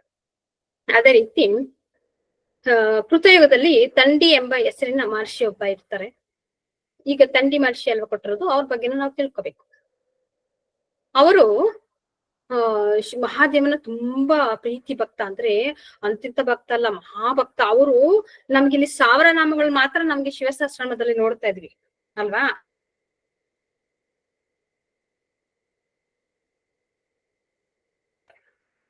ಹತ್ತು 1000 ಹೆಸರುಗಳನ್ನ, ಅಂದ್ರೆ ಶಿವನಿದ್ದು ಅದ್ರಲ್ಲಿ ಆಯ್ಕೆ ಮಾಡಿಕೊಂಡು ಯಾರಿಗೆ ಉಪಮನ್ಯುವಿಗೆ 10,000 ನಾಮಗಳನ್ನೇ ಹೇಳಿರ್ತಾರೆ. ಆದ್ರೆ ಉಪಮನ್ಯು ಏನ್ ಮಾಡ್ತಾರೆ, ಶ್ರೀಕೃಷ್ಣನಿಗೆ ಬರೀ 1000, ಅಂದ್ರೆ ಅದ್ರಲ್ಲಿ ಯಾವ್ಯಾವ್ದು ಮೇನ್ ಇದೆಯೋ ಅದನ್ನ ಶ್ರೀಕೃಷ್ಣನಿಗೆ ಹೇಳ್ತಾರೆ ಉಪಮನ್ಯು. ಅದಾದ ನಂತರನೇ ನಮ್ಗೆ ತಂಡಿ ಮಹರ್ಷಿಯಿಂದ ಉಪಮನ್ಯುವಿಂದ ಶ್ರೀಕೃಷ್ಣನಿಗೆ ಬರುತ್ತೆ. ಈ ರೀತಿಯಾಗಿ ನನಗೆ ಬಂತು ಅಂತ ಹೇಳ್ತಾರೆ. ಯಾರು? ಯುಧಿಷ್ಠಿರನಿಗೆ ಶ್ರೀಕೃಷ್ಣ ನನಗೆ ಈ ರೀತಿಯಾಗಿ, ಅಂದ್ರೆ ಉಪಮನ್ಯುವಿನಿಂದ ನನಗೆ ಈ ರೀತಿಯಾಗಿ ಶಿವಸಹಸ್ರನಾಮ ಬಂದಿರುವಂತದ್ದು ಹೇಳ್ತಾರೆ. ಯಾಕೆ? ಈ ಲೋಕ ಕಲ್ಯಾಣಕ್ಕಾಗಿ ಬಂದಿರುವಂತದ್ದು ಅಂತ ಹೇಳ್ತಾರೆ. ಅಂದ್ರೆ ಈ ಸಹಸ್ರನಾಮವನ್ನ ಹೇಳೋದ್ರಿಂದ ಹಲವಾರು ಫಲಗಳನ್ನ ನಾವು ನೋಡ್ಬೋದು. ಹಲವಾರು ರೀತಿಯಾಗಿ ನಾವು ಈ ಒಂದು ಫಲಗಳನ್ನ ಪಡ್ಕೋಬಹುದು. ಯಾಕೆಂತಂದ್ರೆ ಯುಧಿಷ್ಠಿರನಿಗೆ ವಿಷ್ಣು ಸಹಸ್ರನಾಮವನ್ನ ಹೇಳಿದಾಗ ಇಷ್ಟೆಲ್ಲ ಫಲಗಳನ್ನ ನೋಡಿದ್ವಿ. ಅದೇ ರೀತಿ ಶ್ರೀಕೃಷ್ಣ ಯುಧಿಷ್ಠಿರನಿಗೆ ಹೇಳುವಾಗ ಕೂಡ ಅದನ್ನು ಕೂಡ ಹೇಳ್ತಾರೆ, ಯಾವ ಫಲಗಳನ್ನ ನಾವು ಪಡ್ಕೋಬಹುದು, ಯಾವ ಅಂದ್ರೆ ಯಾವ ಫಲ ಈ ಶಿವ ಸಹಸ್ರನಾಮವನ್ನ ಹೇಳೋದ್ರಿಂದ ನಾವು ಯಾವ ಫಲಗಳನ್ನ ನಾವು ನೋಡ್ಬೋದು ಅಂತ. ಯಾವ ಫಲಗಳನ್ನ ನೋಡ್ಬೋದು ನಾನಿಲ್ಲಿ ಸ್ಕಿಪ್ ಮಾಡಿದೆ ನಿಮ್ಗೆ. ಶ್ರೀಕೃಷ್ಣನಿಗೆ ಉಪಮನ್ಯು ಹೇಳ್ತಾರೆ ಏನಂತ ಅಂತಂದ್ರೆ, ಈ ಸ್ತೋತ್ರ ಅಂದ್ರೆ ಉಪಮನ್ಯು ಶ್ರೀಕೃಷ್ಣನಿಗೆ ಯಾವ ರೀತಿ ಇದನ್ನ ತಿಳಿಸ್ತಾರೆ ಅನ್ನೋದನ್ನ ನಾನು ಇಲ್ಲಿ ಸ್ಕಿಪ್ ಮಾಡಿದ್ದೀನಿ. ನಿಮ್ಗೆ ತರಗತಿಯಲ್ಲಿ ಒಂದೊಂದು ದಿನಕ್ಕೆ ಯಾವಾಗಾದ್ರೂ ನನಗೆ ಸಮಯ ಸಿಕ್ಕಿದಾಗ ಈ ಒಂದು ಕಥೆಯನ್ನ ನಾನು ಹೇಳ್ತೀನಿ. ಅದನ್ನ ಈ ರೀತಿಯಾಗಿ ನನಗೆ ಸಿಕ್ತು ಅಂತ ಹೇಳಿ ಯುಧಿಷ್ಠಿರನಿಗೆ ಶ್ರೀಕೃಷ್ಣ ಹೇಳ್ತಾರೆ. ಅದನ್ನ ನಿಮ್ಗೆ ನಾನು ಯಾವಾಗಾದ್ರೂ ತರಗತಿಯಲ್ಲಿ ನಾನು ತಿಳಿಸ್ತೀನಿ. ಆದ್ರೆ ಈ ಒಂದು ಫಲಶ್ರುತಿಯನ್ನ ನೋಡೋಣ. ಈ ಶಿವಸಹಸ್ರನಾಮವನ್ನ ಕಲಿಯೋದ್ರಿಂದ ನಾವು ಯಾವ ಫಲಗಳನ್ನ ಪಡ್ಕೋಬಹುದು ಅಂತ. ಯಾರು ಬ್ರಹ್ಮಾದಿ ದೇವತೆಗಳಾಗಲಿ ಇಲ್ವಂದ್ರೆ ಋಷಿ ಆಗ್ಲಿ ಯಾರು ಈ ಸಹಸ್ರನಾಮವನ್ನ ಹೇಳ್ತಾರೋ, ಭಕ್ತಿಯಿಂದ ಯಾರು ಈ ಸಹಸ್ರನಾಮವನ್ನ ಹೇಳ್ತಾರೋ ಅವರು ತುಂಬಾ ಜ್ಞಾನವನ್ನ ಪಡ್ಕೋತಾರೆ. ಯಾರು ಈ ಸ್ತೋತ್ರ ಅರ್ಚನೆಯನ್ನ ಮಾಡ್ತಾರೋ ಅವರು ಜಗತ್ಪಿತ ಆಗಿರುವಂತಹ ಶಿವನಲ್ಲೇ ಲೀನರಾಗ್ತಾರೆ ಅನ್ನೋದನ್ನೆಲ್ಲ ಒಂದೊಂದಾಗಿ ಇಲ್ಲಿ ನಮ್ಗೆ ತಿಳಿಸ್ತಾ ಹೋಗ್ತಾರೆ. ಮತ್ತೆ ಹಾಗೆ ಮನುಷ್ಯರಲ್ಲಿಯೂ ಕೂಡ ಯಾರು ಮುಖ್ಯವಾಗಿ ಆಸಕ್ತರು, ಶ್ರದ್ಧೆಯಿಂದ ಭಕ್ತಿಯಿಂದ ಶ್ರೇಷ್ಠ ಯಾರಿರ್ತಾರೋ ಅಂತವ್ರಿಗೆ ಮಾತ್ರ ಈ ಒಂದು ಸಹಸ್ರನಾಮ ಅವರ ಬಳಿಗೆ ಹೋಗೋದಕ್ಕೆ ಸಾಧ್ಯ ಆಗುತ್ತೆ. ಇಲ್ಲಾಂದ್ರೆ ಯಾರಿಗೂ ಕೂಡ ಆಗೋದಿಲ್ಲ. ಭಗವಂತನ ಇಚ್ಛೆ ಇದ್ದಾಗ ಈಗ ಯಾರ್ಯಾರು ನಾವು ಇವಾಗ ಶಿವ ಸಹಸ್ರನಾಮವನ್ನ ಕೇಳ್ತಾ ಇದೀವಿ ಅವರಿಗೆ ಭಗವಂತನ ಅನುಗ್ರಹ ಆಗಿರೋದಕ್ಕೆ ಮಾತ್ರನೇ ನೀವು ಎಲ್ಲಾನು ಕೂಡ ನಾವಿಲ್ಲಿ ಕೇಳ್ತಾ ಇದೀವಿ ಅಂತ ಇಲ್ಲಿ ಮೆನ್ಷನ್ ಆಗಿದೆ. ಇಲ್ಲ ಅಂತಂದ್ರೆ ಭಗವಂತನ ಅನುಗ್ರಹ ಇಲ್ಲ ಅಂತಂದ್ರೆ ನಾವು ಶಿವ ಸಹಸ್ರನಾಮ ಬಗ್ಗೆ ತಿಳಿಯೋದಾಗ್ಲಿ ಶಿವ ಸಹಸ್ರನಾಮವನ್ನ ಪಠಣೆ ಮಾಡೋದಕ್ಕಾಗ್ಲಿ ಸಾಧ್ಯ ಇಲ್ಲ ಅಂತ ಹೇಳ್ತಾ ಇದ್ರೆ. ಮತ್ತೆ ನಾವು ಎಷ್ಟೋ ವರ್ಷಗಳಿಂದ ಅಂದ್ರೆ ಎಷ್ಟು ಕೋಟಿ ಇವಾಗ ಯಾವ್ದೋ ಪಾಪ ಮಾಡೇನೆ ನಾವು ಮನುಷ್ಯರಾಗಿ ಹುಟ್ಟಿರ್ತೀವಿ. ಇಲ್ಲ ಅಂತಂದ್ರೆ ನಾವು ಮನುಷ್ಯರಾಗಿ ಹುಟ್ಟೋದಕ್ಕೆ ಸಾಧ್ಯ ಇಲ್ಲ. ಪಾಪ ಮಾಡಿನೇ ನಾವು ಬಂದಿರ್ತೀವಿ ಮನುಷ್ಯರಾಗಿ. ಅಲ್ಲಿ ನಾವು ಎಷ್ಟೋ ಕೋಟಿ ವರ್ಷಗಳಿಂದ ಪಾಪಗಳನ್ನ ಮಾಡ್ಕೊಂಡ್ ಬಂದಿದೀವೋ, ಯಾವಾಗ ನಾವು ಶಿವ ಸಹಸ್ರನಾಮವನ್ನ ಪಾರಾಯಣ ಮಾಡ್ತೀವೋ ಆಗ ಕ್ಷಣನೇ ನಮ್ಗೆ ಆ ಪಾಪಗಳೆಲ್ಲವೂ ಕೂಡ ನಾಶ ಆಗುತ್ತೆ. ಶಿವ ಸಹಸ್ರನಾಮವನ್ನ ಪಾರಾಯಣ ಮಾಡೋದ್ರಿಂದ ಜ್ಞಾನ ಯಥೇಚ್ಛವಾಗಿರುವಂತಹ ಜ್ಞಾನ ಎಲ್ಲವನ್ನು ಕೂಡ ನಾವು ಪಡ್ಕೋಬಹುದು. ಈ ಒಂದು ಸಂಸಾರ ಬಂಧನಗಳಲ್ಲಿ ನಾವೇನು ಒದ್ದಾಡ್ತಾ ಇದೀವಿ ಅದರಿಂದಲೂ ಕೂಡ ನಾವು ಮೋಕ್ಷವನ್ನ ಪಡ್ಕೋಬಹುದು. ಮತ್ತೆ ಮೋಕ್ಷದ ಜೊತೆಲಿ ಸ್ವರ್ಗದ ಸಂತೋಷವನ್ನು ಕೂಡ ನಾವು ಪಡ್ಕೋಬಹುದು. ಎಲ್ಲಾ ಪಾಪಗಳು ಕಳೆದ್ಮೇಲೆ ನಮ್ಗೆ ಕೊನೆಯದಾಗಿ ಸಿಕ್ಕುವಂಥದ್ದು ಮೋಕ್ಷ ಸಿಕ್ಕಿದ ನಂತರ ನಮ್ಗೆ ಸ್ವರ್ಗದಲ್ಲಿ ಸಿಗುವಂತಹ ಆನಂದ ಸಿಗುತ್ತೆ. ಎಲ್ಲಿ ಭಗವಂತನ ಸನ್ನಿಧಿಯಲ್ಲಿ ಭಗವಂತನ ಪಾದದಲ್ಲೇ ನಮ್ಗೆ ಆ ಒಂದು ಅನುಗ್ರಹ ಸಿಗುತ್ತೆ. ನಾವು ನೋಡಿದ್ವಿ ಶಿವಪುರಾಣದಲ್ಲಿ ಶಿವನ ಭಕ್ತಿ ಯಾರಿದ್ದಾರೋ ಅವ್ರನ್ನ ಯಮಾನು ಕೂಡ ಮುಟ್ಟೋದಕ್ ಸಾಧ್ಯ ಇಲ್ಲ ಅಂತ. ಇದೆಲ್ಲ ನಮ್ಗೆ ಗೊತ್ತಿರುವಂತದ್ದು. ಶಿವಪುರಾಣದಲ್ಲಿ ನೋಡಿದ್ದೀರಾ. ಆಗ ಸಾಕ್ಷಾತ್ ಶಿವನೇ ಬಂದು ಅವರನ್ನ ಕರ್ಕೊಂಡೋಗಿರುವಂತಹ ಅಂದ್ರೆ ಶಿವನ ಗಣಗಳು ಬಂದು ಕರ್ಕೊಂಡೋಗಿರುವಂತಹ ಸನ್ನಿವೇಶವನ್ನು ನೀವೆಲ್ಲ ನೋಡಿದ್ದೀರಾ. ಅದೇ ರೀತಿಯಾಗಿ ನಮ್ಗೆ ಶಿವ ಸಹಸ್ರನಾಮ ಇರುವಂತದ್ದು ಇಂತಹ ಪವಿತ್ರವಾಗಿರುವಂತಹ ಗ್ರಂಥವನ್ನ ಯಾರು ಕೂಡ ಮಿಸ್ ಮಾಡ್ಕೋಬೇಡಿ. ಎಲ್ಲರೂ ಕೂಡ ಪಾರಾಯಣ ಮಾಡಿ ಭಗವಂತನಲ್ಲಿ ಎಲ್ಲರೂ ಕೂಡ ಶರಣಾಗೋಣ ಅಂತ ಹೇಳ್ತಾ, ಅದ್ರ ಜೊತೆಲಿ ನಮ್ಗೆ ಈ ಒಂದು ಶಿವ ಸಹಸ್ರನಾಮವನ್ನ ಹೇಳೋದ್ರಿಂದ ಸ್ವರ್ಗದ ಸುಖದ ಜೊತೆಯಲ್ಲಿ ಅಂದ್ರೆ ಈಗ ನಾವು ಭೂಮಿ ಮೇಲೆ ಇತ್ಕೊಂಡೇ ನಾವು ಸ್ವರ್ಗ ಸುಖವನ್ನ ಪಡ್ಕೋಬಹುದು. ಮತ್ತೆ ಆರೋಗ್ಯವನ್ನ ಆಯುಷನ್ನು ಕೂಡ ನಾವ್ ಹೆಚ್ಚಿಗೆ ಮಾಡ್ಕೋಬಹುದು. ಮತ್ತೆ ಇವಾಗ ಯಾರೇ ರಾಕ್ಷಸರು ಪಿಚಾಚಿಗಳು ಏನೇನೋ ಹೇಳ್ತಿರ್ತಿರಲ್ಲ, ನಾವೆಲ್ಲ ಹೇಳ್ತಿರ್ತೀವಿ. ಯಾಕಂದ್ರೆ ಮನುಷ್ಯರು ನಮ್ಗೆ ಏನೇನೋ ಯೋಚನೆಗಳು ಬರ್ತಾ ಇರುತ್ತೆ. ಆ ರೀತಿಯಾದಂತಹ ಈ ಯಾವುದೇ ಕಾಟಗಳು ಇಲ್ಲದ ಹಾಗೆ ಸರ್ಪಗಳಿಂದನೂ ನಮ್ಗೆ ಯಾವುದೇ ಕಾಟ ಆಗೋದಿಲ್ಲ. ಮತ್ತೆ ಪಿಚಾಚಿಗಳು ರಾಕ್ಷಸರು ಯಾರಿಂದನೂ ಕೂಡ ನಮಗೆ ತೊಂದರೆ ಆಗೋದಿಲ್ಲ. ಅದನ್ನೆಲ್ಲವನ್ನು ಕೂಡ ಭಗವಂತ ನಿಗ್ರಹಿಸ್ತಾ ಇರ್ತಾನೆ. ಯಾವ್ದ್ರಿಂದ ನಾವು ಶಿವ ಸಹಸ್ರನಾಮವನ್ನ ಪಾರಾಯಣ ಮಾಡೋದ್ರಿಂದ ಸಾಕ್ಷಾತ್ ಭಗವಂತ ನಮಗೆ ಬರುವಂತಹ ವಿಘ್ನಗಳೆಲ್ಲವನ್ನು ಕೂಡ ನಾಶ ಮಾಡ್ತಾನೆ ಅನ್ನೋದ್ರಲ್ಲಿ ಈ ಶಿವಪುರಾಣವೇ ಸಾಕ್ಷಿ ಆಗಿರುವಂತದ್ದು. ಆದ್ರಿಂದ ನಾವು ಹೆಚ್ಚಾಗಿ ನಾವು ಶಿವ ಸಹಸ್ರನಾಮವನ್ನ ಪಾರಾಯಣ ಮಾಡ್ಬೇಕು. ಶಿವನಲ್ಲಿ ಜ್ಞಾನವನ್ನ ಇರಿಸ್ಬೇಕು. ಶಿವನಲ್ಲಿ ನಾವ್ ಯಾವಾಗ್ಲೂ ಕೂಡ ನಂಬಿಕೆಯನ್ನ ಇಡ್ಬೇಕು. ಆಗ ಮಾತ್ರ, ಯಾಕಂತಂದ್ರೆ ಶಿವನಿಗೆ ಮಕ್ಕಳು ಅಂದ್ರೆ ತುಂಬಾನೇ ಇಷ್ಟ ಅವನಿಗೆ. ಅದ್ರಿಂದ ಇದು ನಮ್ಗೆ ಗೊತ್ತಿದೆ. ಒಂದು ಸ್ಟೋರಿ ಇದೆ, ಅದನ್ನ ನನ್ ಮಕ್ಳು ಹೇಳ್ತಾ ಇರ್ತಾರೆ. ಮಮ್ಮಿ ಅದ್ಯಾವ್ದೋ ಬೇರೆ ಭಾಷೆಯಲ್ಲಿ ಬಂದಿತ್ತು, ಅದು ನನಗೆ ಅರ್ಥ ಆಗ್ತಾ ಇರ್ಲಿಲ್ಲ. ಸುಮ್ನೆ ಅದು ರಿಯಾಕ್ಷನ್ ಮಾತ್ರ ಹೇಳ್ತಾ ಇತ್ತು. ಒಂದು ಕಡೆ ವಿಷ್ಣು ಇದ್ರು, ಒಂದು ಕಡೆ ಬ್ರಹ್ಮ ಇದ್ರು, ಇನ್ನೊಂದು ಕಡೆ ಶಿವ ಇರ್ತಾರೆ. ಅವಾಗ ಶಿವ ಹೇಳ್ತಾ ಇರ್ತಾರೆ, ತಲೆಯನ್ನ ಆಡಿಸ್ತಾ ಇರ್ತಾರೆ. ಅಂದ್ರೆ ಕನ್ನಡದಲ್ಲಿ ಹೇಳ್ಬೇಕು ಅಂದ್ರೆ ಇಲ್ಲ ಇಲ್ಲ ಅಂತ. ಅವಾಗ ವಿಷ್ಣು ಹೇಳ್ತಾನೆ, ಅಲ್ಲ ಭಗವಂತ, ನಾನು ಎಷ್ಟು ಸರಿ ಅಂತ ಜನ್ಮ ತೆಗೆದು ಜನ್ಮ ತೆಗೆದು ಈ ಲೋಕ ಕಲ್ಯಾಣವನ್ನು ಎಷ್ಟು ಸರಿ ಮಾಡ್ಲಿ, ನೀನ್ ನೋಡಿದ್ರೆ ವರಗಳನ್ನ ಅಂದ್ರೆ ಈಗ ನಾವು ನೋಡಿದೀವಿ ಎಲ್ಲಾ ವರಗಳನ್ನ ಶಿವ ಕೊಟ್ಟಿರುವಂತದ್ದು. ಶಿವ ಯಾವಾಗ ವರಗಳನ್ನ ಕೊಡ್ತಾನೋ ಭಕ್ತರಿಗೆ ಆಗ್ಲೇ ಅಲ್ಲಿ ಇನ್ನೊಂದ್ ಏನಾದ್ರು ಸಮಸ್ಯೆ ಆಗಿರುತ್ತೆ ಅಂತ. ಭಕ್ತ ಅಂದ್ರೆ ಸಾಕು, ಅವ್ರು ಏನು ತಪ್ಪು ಮಾಡಿದ್ರೆ ಅವನ್ನೆಲ್ಲ ಲೆಕ್ಕಕ್ಕಿಡಲ್ಲ ಶಿವ. ಏನ್ ಮಾಡ್ತಾರೆ, ತಥಾಸ್ತು ಅಂತ ಕೊಟ್ಟಿರ್ತಾನೆ. ಅದಕ್ಕೆ ನೀನ್ ಹಿಂದೆ ಮುಂದೆ ಯೋಚನೆ ಮಾಡಿ ವರವನ್ನ ಕೊಡ್ಬೇಕಲ್ಲ, ನಾನು ಎಷ್ಟು ಸರಿ ಅಂತ ಹೇಳಿ ಜನ್ಮವನ್ನ ಪಡ್ಕೊಂಡು ಇವ್ರನ್ನೆಲ್ಲ ನಾಶ ಮಾಡೋದು ನನಗೂ ಬೇಸರ ಆಗಲ್ವಾ ಅಂತ ಕೇಳ್ತಾನಂತೆ. ಆಗ ವಿಷ್ಣು ಹೇಳ್ತಾನೆ, ಇಲ್ಲಪ್ಪ ನಾನು ಹೇಳ್ದೆ ನಾನ್ ನಿನಗ್ ವರ ಕೊಡಲ್ಲ ಅಂತ. ಅವನ್ ಹೇಳ್ದ, ದಯವಿಟ್ಟು ಅಂದ್ರೆ ಪ್ಲೀಸ್, ದಯವಿಟ್ಟು ಪ್ಲೀಸ್ ಅಂತ ಹೇಳ್ದ. ಆದ್ರೂ ನಾನ್ ಕೊಡಲ್ಲ ಅಂತ ಹೇಳ್ದೆ ವರವನ್ನ. ಆದ್ರೂ ಅವ್ನ್ ಏನ್ ಮಾಡ್ದ ಗೊತ್ತಾ, ಪ್ಲೀಸ್ ದಯಮಾಡಿ ಕೊಡಿ ಅಂತ ಎಷ್ಟೋ ಬೇಡ್ಕೊಂಡ್ಬಿಟ್ಟ. ಆದ್ರೂ ನಾನ್ ಕೊಡಲ್ಲ ಅಂತ ಹೇಳ್ದೆ. ಮತ್ತೆ ಅವನು ಏನ್ ಮಾಡ್ದ ಗೊತ್ತಾ, ದಯಮಾಡಿ ಕೊಡಿ ಭಗವಂತ, ನನ್ ಮುಂದೆ ಏನೂ ತಪ್ಪು ಮಾಡಲ್ಲ, ಅಲ್ಲಿ ನನ್ನ ಮೇಲೆ ನಂಬಿಕೆ ಇಡಿ, ಹಾಗೆ ಹೀಗೆ ಅಂತೆಲ್ಲ ಹೇಳ್ದ. ಅದಕ್ಕೆ ನಾನ್ ಆದ್ರೂ ನಿನ್ ಕೊಡಲ್ಲ ಅಂತ ಹೇಳ್ದೆ. ಆಮೇಲೆ ಕೊನೆಯ ಬಾರಿ ಅವನು ತುಂಬಾನೇ ಬೇಡ್ಕೊಂಡ್ಬಿಟ್ಟ. ಆವಾಗ ನನ್ನ ಮನಸ್ಸು ಕರ್ಗೋಗ್ಬಿಡ್ತು. ಅದಕ್ಕೆ ಏನ್ ಮಾಡ್ದೆ, ತಥಾಸ್ತು ಅಂತ ವರವನ್ನ ಕೊಟ್ಬಿಟ್ಟೆ ಅಂತ ಅಂತ ಅಂತ ಶಿವನನ್ನ ನಾವೆಲ್ಲರೂ ಕೂಡ ಆರಾಧನೆ ಮಾಡ್ಬೇಕು. ಅಂತಹ ಹೃದಯವಂತ ಶಿವ, ಎಲ್ಲರನ್ನೂ ಆಲಿಸುವಂತವ್ರು, ಎಲ್ಲರ ತಂದೆ ಆಗಿರುವಂತವನು, ಎಲ್ಲರನ್ನೂ ಒಂದೇ ರೀತಿಯಾಗಿ ನೋಡುವಂತವನು. ಎಲ್ಲೋ ಒಂದು ಕಡೆ ಒಬ್ರು ಯಾರೋ ಹಸ್ಕೊಂಡಿದ್ದಾರೆ ಅಂತಂದ್ರೆ ಅವನಿಗೆ ಅಷ್ಟು ಸಂಕಟ ಆಗುತ್ತಂತೆ ಶಿವನಿಗೆ. ಅದರಿಂದ ಅಂತವನನ್ನ ನಾವು ಆರಾಧನೆ, ಪಾರಾಯಣ ಮತ್ತೆ ಅವನಲ್ಲಿ ನಾವು ಲೀನರಾಗೋದ್ರಿಂದ ನಾವು ನಮಗಿಂತ ಪುಣ್ಯವಂತರು ಬೇರೆ ಯಾರು ಇಲ್ಲ ಅಂತ ನಾನು ಅನ್ಕೋತೆ.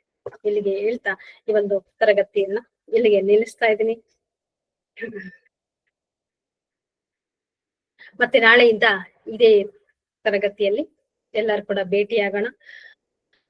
ಕೊನೆಯದಾಗಿ ನಮ್ಮ ಮೋಹನ್ ಶಿಕ್ಕಾ ಅವರು ಮಾತಾಡ್ತಾರೆ.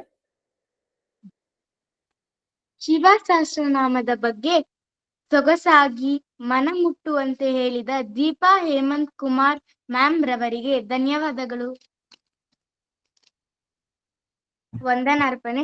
ಇಷ್ಟು ಸಮಯ ಕಾರ್ಯಕ್ರಮದಲ್ಲಿ ಭಾಗವಹಿಸಿದ ಇಶಾನ್ ವಿಸಾಯಿಲ, ವಿಭಾ ಹಾಗೂ ವಿಸ್ಮಯ ರೋಹಿತ್ ಪೂರ್ವಿಕರವರಿಗೆ, ನನ್ನ ತಾಯಂದಿರಿಗೆ, ಅಕ್ಕ ತಂಗಿರಿಗೆ ಹಾಗೂ ಭಕ್ತರಿಗೆ ದೀಪಾ ಹೇಮಂತ್ ಕುಮಾರ್ ಮ್ಯಾಮ್ ಅವರಿಗೆ ನನ್ನ ವಂದನೆಗಳು. ನಮಸ್ಕಾರ. ಇಲ್ಲಿ ಸೇರಿದಂತಹ ಎಲ್ಲ ಭಕ್ತಾದಿಗಳಿಗೂ ಕೂಡ ಮಕ್ಕಳ ಪರವಾಗಿ ಧನ್ಯವಾದಗಳನ್ನು ತಿಳಿಸ್ತಾ ಇದ್ದೀನಿ. ನಿಮ್ಮೆಲ್ಲರ ಆಶೀರ್ವಾದ, ಆರೈಕೆ ಈಗ 5 ಜನ ಮಕ್ಕಳಿಗೆ ಎಲ್ಲರಿಗೂ ಕೂಡ ಆಶೀರ್ವಾದವಾಗಿ ಬಂದಿದೆ ಅಂತ ನಾನು ತಿಳ್ಕೊತೀನಿ. ಅವರು ಹೀಗೆ ಇನ್ನೂ ಹೆಚ್ಚಿನ ಕಾರ್ಯಕ್ರಮಗಳಲ್ಲಿ ಭಾಗವಹಿಸ್ಲಿ, ನಿಮ್ಮ ಮನಸ್ಸನ್ನ ಗೆಲ್ಲಿ ಅಂತ ಹೇಳ್ತಾ ಧನ್ಯವಾದಗಳನ್ನು ತಿಳಿಸ್ತಾ ಇದ್ದೀನಿ. ಎಲ್ಲರಿಗೂ ಕೂಡ ಧನ್ಯವಾದ. ನಾಳೆ ಇದೇ ಸಮಯಕ್ಕೆ 11 ಗಂಟೆಯಿಂದ 12:30ವರೆಗೂ ಕೂಡ ತರಗತಿ ಇರುತ್ತೆ. ಇವತ್ತು ಒಂದು ಮೀಟಿಂಗ್ ಇದೆ, ಇಲ್ಲಾಂದ್ರೆ ನಾನು ಒಂದ್ ಸ್ವಲ್ಪ ಸ್ಕಿಪ್ ಮಾಡಿದೆ ಅಂತ ಹೇಳಿದ್ನಲ್ಲ, ಈಗ ಜಸ್ಟ್ ಈಗ ಮೆಸೇಜ್ ಬರ್ತಾ ಇತ್ತು, ನನ್ನ ಕಂಪ್ನಿದ ಒಂದು ಮೀಟಿಂಗ್ ಇದೆ, ಅದಕ್ಕೆ ನಾನು ಹೋಗ್ಲೇಬೇಕಾಗಿದೆ. ಅದರಿಂದ ನಾನು ಒಂದು 1/4 ಗಂಟೆ ನಿಮ್ಗೆ ನೆಕ್ಸ್ಟ್ ಯಾವಾಗಾದ್ರೂ ಕ್ಲಾಸ್ ಇದ್ದಾಗ ನಾನು ತಿಳಿಸ್ಕೊಡ್ತೀನಿ. ಅದನ್ನ ನಾನು ಸ್ಕಿಪ್ ಮಾಡಿದೀನಿ, ನನ್ನ ಮೈಂಡ್ ಅಲ್ಲಿ ಇಟ್ಕೊಂಡಿರ್ತೀನಿ, ಅದನ್ನ ನಿಮ್ಗೆಲ್ಲರಿಗೂ ತಿಳಿಸ್ತೀನಿ ಅಲ್ಲಿ ಅಂತ ಹೇಳ್ತಾ, ನಾಳೆ ಎಲ್ಲರೂ ಕೂಡ 12 ಗಂಟೆಗೆ ಯಾರಿಗೂ ಕೂಡ 10:45ಕ್ಕೆ ಯಾರು ಜಾಯಿನ್ ಆಗೋಬೇಡಿ, ರಿವಿಷನ್ ಇರಲ್ಲ. 12ರಿಂದ 12:15ವರೆಗೂ ರಿವಿಷನ್ ಇರುತ್ತೆ. 11 ಗಂಟೆಗೆ ಎಲ್ಲರೂ ಕೂಡ ತರಗತಿಯಲ್ಲಿ ಭಾಗವಹಿಸಿ ಅಂತ ಹೇಳ್ತಾ ಎಲ್ಲರಿಗೂ ಧನ್ಯವಾದ. Thank you ma'am. Thank you.